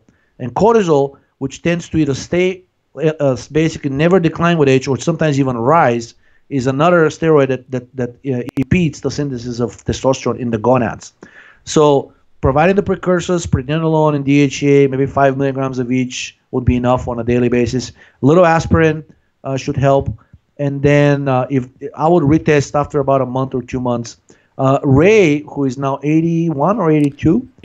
80, maybe 83 this October. Oh, 83 this October, yes. 1936 when he was born. Right. So I think he said that several people asked him what he does for that, and he says he used to use like a progesterone DHEA, but he now basically every once in a while, like 2 or 3 times a week, he adds a little bit of testosterone dissolved in vitamin E and fat. And they asked him how much, and he said, another person who was in his 70s actually asked Ray for very similar reasons. He said, I'm not hypo now, but my total testosterone is low. And Ray said, like basically like anything more than 5 milligrams of testosterone daily raises like the blood clot risk because it heavily converts into estrogen in an older person. And he also suggested like pregnenolone up to 100 milligrams daily, DHEA 5 to 10 milligrams daily, aspirin also. He didn't quote that study about COX, but that's my suggestion. And then he also said that what was the other thing? I think he said that keeping protein intake relatively high helps shift the balance towards dopamine and against serotonin. And he says basically brain is, and I agree, brain is one of the master controllers of gonadal synthesis. And with age, because we have the increase, and I mentioned it earlier, we have basically a buildup of serotonin and a decline in the catecholamines. So in other words, the balance is shifted heavily in the favor of serotonin. Eating extra protein helps shift the balance towards dopamine. And if you don't want to do it with protein, supplementing with gelatin in his regular meals or the brain chain amino acids, just adding a little bit to the meals, they help prevent the buildup of tryptophan in the brain. Sweet. Okay. One last Patreon question, then we'll get to the super chats. So if you have a super chat, this is the time to do it. Again, Georgi, thank you so much. We totally didn't hit our 2 hours of streaming. We have once again gone into the almost 3 hour mark. So we really have to try to get a handle on this. But I'm not as sleepy as I was last time, so it's not too bad. Okay, so last question from Patreon. Jesus Christ, Steph. Steph just super chatted $62.80. Wow. Yeah, I'm speechless. Okay, thanks, Steph. I have to take her out for lunch. Yeah. She works not far from me. Yeah, I'm so jealous, by the way. I wish I could hang out with you guys. Okay, this gentleman says, thank you, Danny and Georgi, for your hard work in advancing the bioenergetic view of life. You and Ray have discussed safe ways to prevent clotting disorders, including aspirin and vitamin E. Based on your research, what do you think would be the best strategy for people who want to get off conventional anticoagulant drugs like warfarin? So aside from these over-the-counter supplements, anything that blocks serotonin is a really powerful blood thinner. And recently, cyproheptadine has been successfully used to treat a number of different clotting disorders. And the drug famotidine actually has as a side effect, which I mentioned earlier, one of its common side effects is thinning the blood. So that's another great over-the-counter option. And then in general, so basically, if you don't want to use these things, other things that seem to decrease the clotting would be like back breathing. Carbon dioxide has a very potent anti-clotting effect as well, probably through its deactivation of serotonin. It acts as a selective serotonin reuptake enhancer. In other words, acts opposite to the SSRI drugs. So carbon dioxide, progesterone is another great one.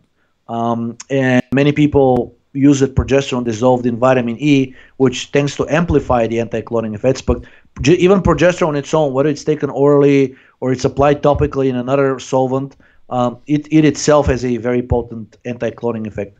Other than that, pregnenolone has a slight effect, anti-clotting.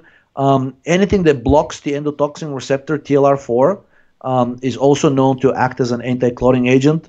So that suggests that in general, reducing endotoxin will probably help prevent the clots from forming. So things like the charcoal, the carrot salad, and eating easily digestible foods. I've actually noticed that I have a friend who is type 2 diabetic. He weighs almost 300 pounds, and he had these really visible large vein spots on his legs.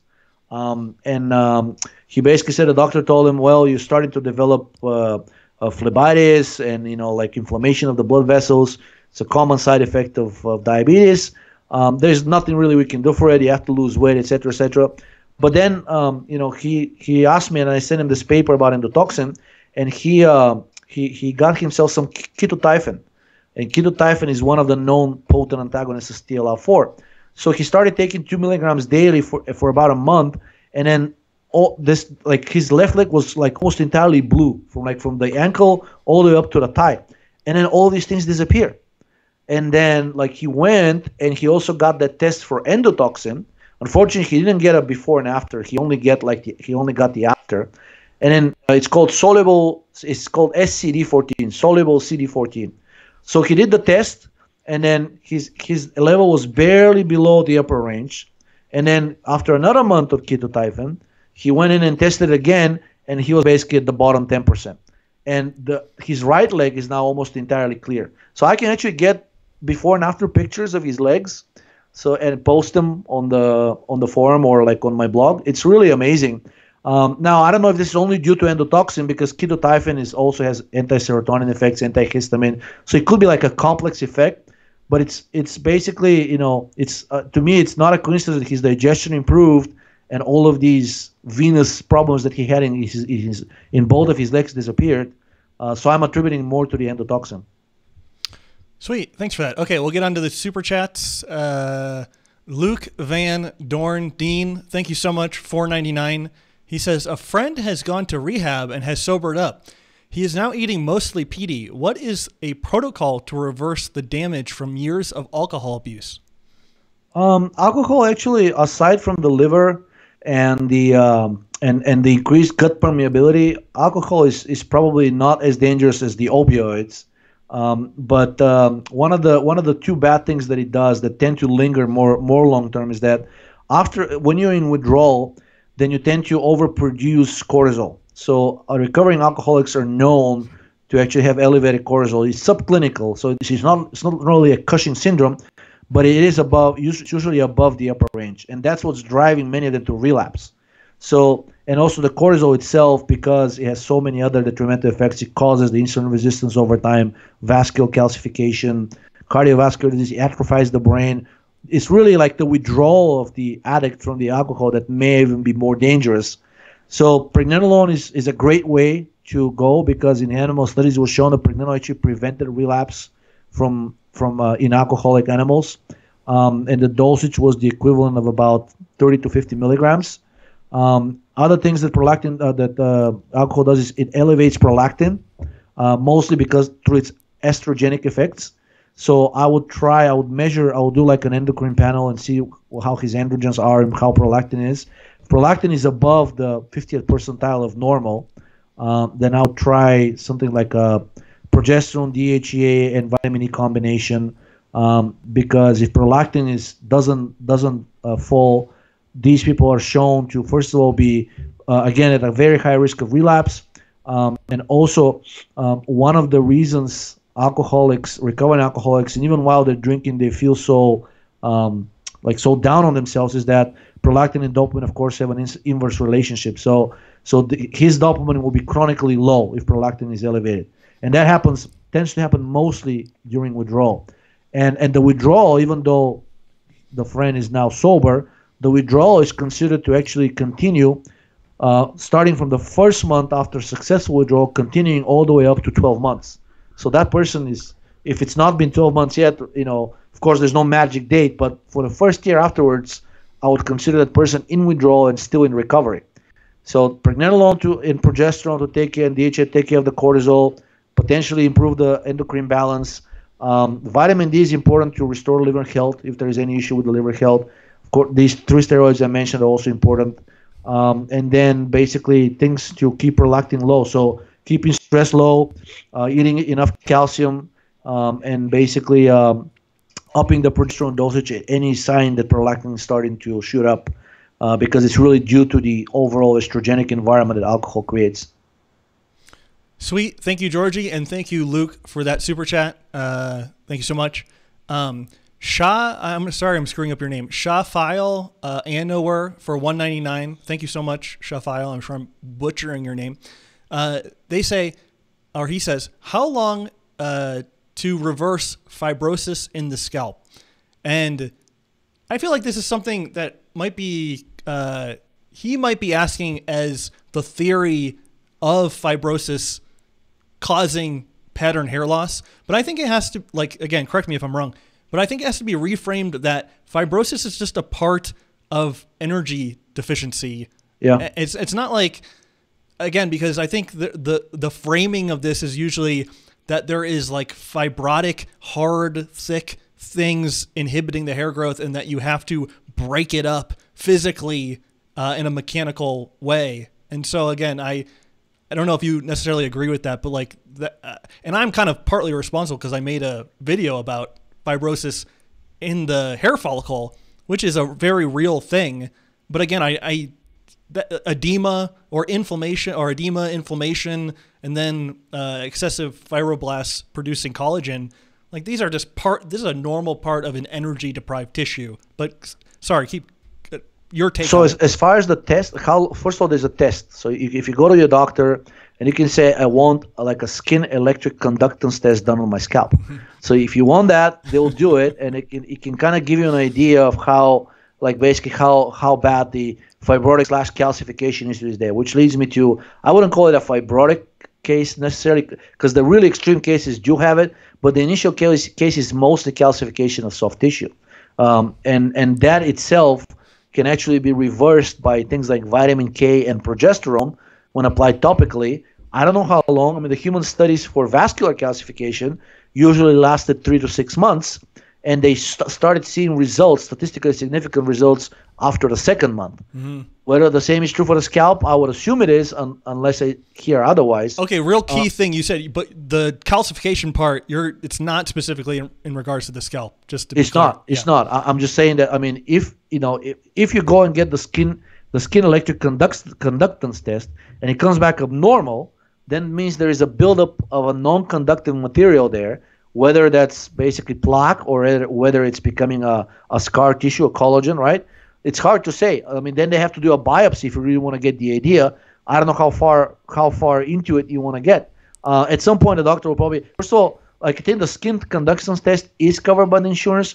The biopsy won't, unless you have like a mole there or something, and then because otherwise the insurance is not going to cover it. So not many doctors are going to go and play along with this. I don't want to call it charade. They're not going to be. Yeah, if you go there with your own ideas of what's causing baldness and pattern hair loss, and you ask for these tests, most doctors are not going to take it. But like the mast cells releasing their inflammatory contents and promoting fibrosis. I'm not saying this is not like this is crazy or whatever. I'm just saying that how I have framed it earlier is from my experience usually how it's looked at. And so again, reframing it in the trying to decrease the inflammation and that reversing at least in the hair follicle, the fibrosis. But again, it's usually framed as something that has to be mechanically broken by doing a headstand or something like that. Oh, yeah. I don't know what he meant, because his question was simply about like how long would it take to reverse. Yeah. And I'm saying like, well, first of all, let's see if it's there. Yeah. And that's one test to do it. And second of all, let's assume it's there. Okay. Then if you want to go about this basically fibrosis, you can use anti-serotonin agents and or decalcifying agents like vitamin K and progesterone, right? And remember that I posted a study, actually several of them on the forum, which show that any soft tissue calcification is actually driven by excess mineralocorticoid activity, and it's cortisol when it's elevated. So actually, ironically, it's not even aldosterone, even though aldosterone is known to cause heart fibrosis, but it has to get very high.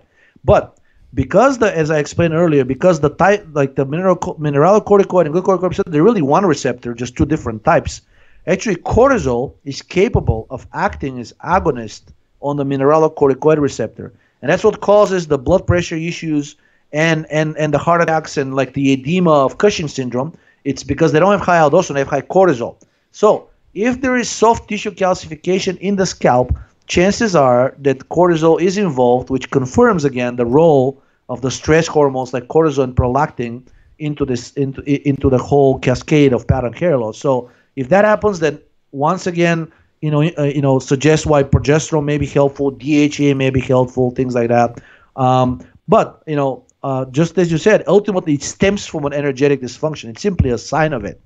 Now, whether the best way would be to fight this fibrosis versus improving metabolism and basically allowing the cells in the scalp to get rid of this dead/diseased hardened tissue, it depends. I mean, maybe it's best to do both, right? It's like you're hitting it from both angles. But I wouldn't necessarily assume that, I have fibrosis, let me go reverse that by attacking the fibrosis itself, and then hopefully this will resolve the issue. No, it's a result of something else, something acting higher upstream. And again, not to dwell too long on this, but that 2012 Garza paper talking about prostaglandin D2 being in the balding area, and then the mast cell accumulation of the so-called field or baldness field, and right. That being a striking feature of baldness, according to a older paper, I think released in the 80s. But okay, Michelle, I won't even try your last name, but Michelle says, thanks guys, and a $10 super chat. Thank you so much. Sincerely appreciate it. Of course, Steph's all-star $62.80 donation super chat. Thank you so much. If you're already an excellent moderator, and here are you doing these super chats, so thank you so much. I'll buy her beer. I'll make it up to her. Buy her a Hefeweizen, and that'd be good. And then Cardo Chav for $1.99 says sup, and then says everyone at work is prescribed metformin. Yeah. Do you know what they mean? Metformin, yeah, it's the diabetes drug. Okay, but that's just the super chat. Okay, maybe he's asking like whether it's a good thing and like what we think about it. Yeah, Cardo Chap, if you're still here, you can elaborate on your question. But I don't know your thoughts on metformin. Yeah, they're not positive. I mean, I know everybody's being prescribed metformin, but the way it works is actually it lowers it lowers blood glucose, but it increases the oxidation of fat, and it puts you in a metabolic acidosis. It actually increases the production of lactic acid. And in fact, some of the later incarnations of metformin, I think fenformin is one of them. They have a black box warning that it can cause a lethal lactic acid acidemia. And a recent study that I posted on cancer being a metabolic disease, in the study they directly used metformin to cause cancer by causing the systemic lactic acidosis. So not something that I will take lightly. I don't think it is beneficial. And by the way, taking metformin for diabetes type 2, it has been shown to not prevent any of the complications from diabetes or increase the already decreased expected lifespan of people with diabetes type 2. So at best, it's simply masking symptoms. At worst, it's actually prepping you up for like a proliferative disease. It's really not a benign drug, not something I'll take. Aspirin will do everything metformin does and better. It's not simply for inflammation. Aspirin has many anti-diabetic effects and should be a lot less riskier than metformin. Okay, that is it. Despite our best efforts, we have I think 3 hours and 11 minutes was like the exact last time of our previous episode. So we have essentially shaved off no time. No, we started a little later. You're so right. Now this is 12:10 and we started at 9:10. So we're 3 hours. So we've shaved 11 minutes. You're right. It is positive. Okay, guys, thank you so much. Thank you to this man, Georgi Dinkov, idealabsdc.com, hate.me. Thank you guys so much for listening, for super chats. Just like a really great chat. I've been keeping an eye on it this whole time. So thank you guys. Thank you for the people listening to this in the future. Georgi, do you want to have any parting words or anything?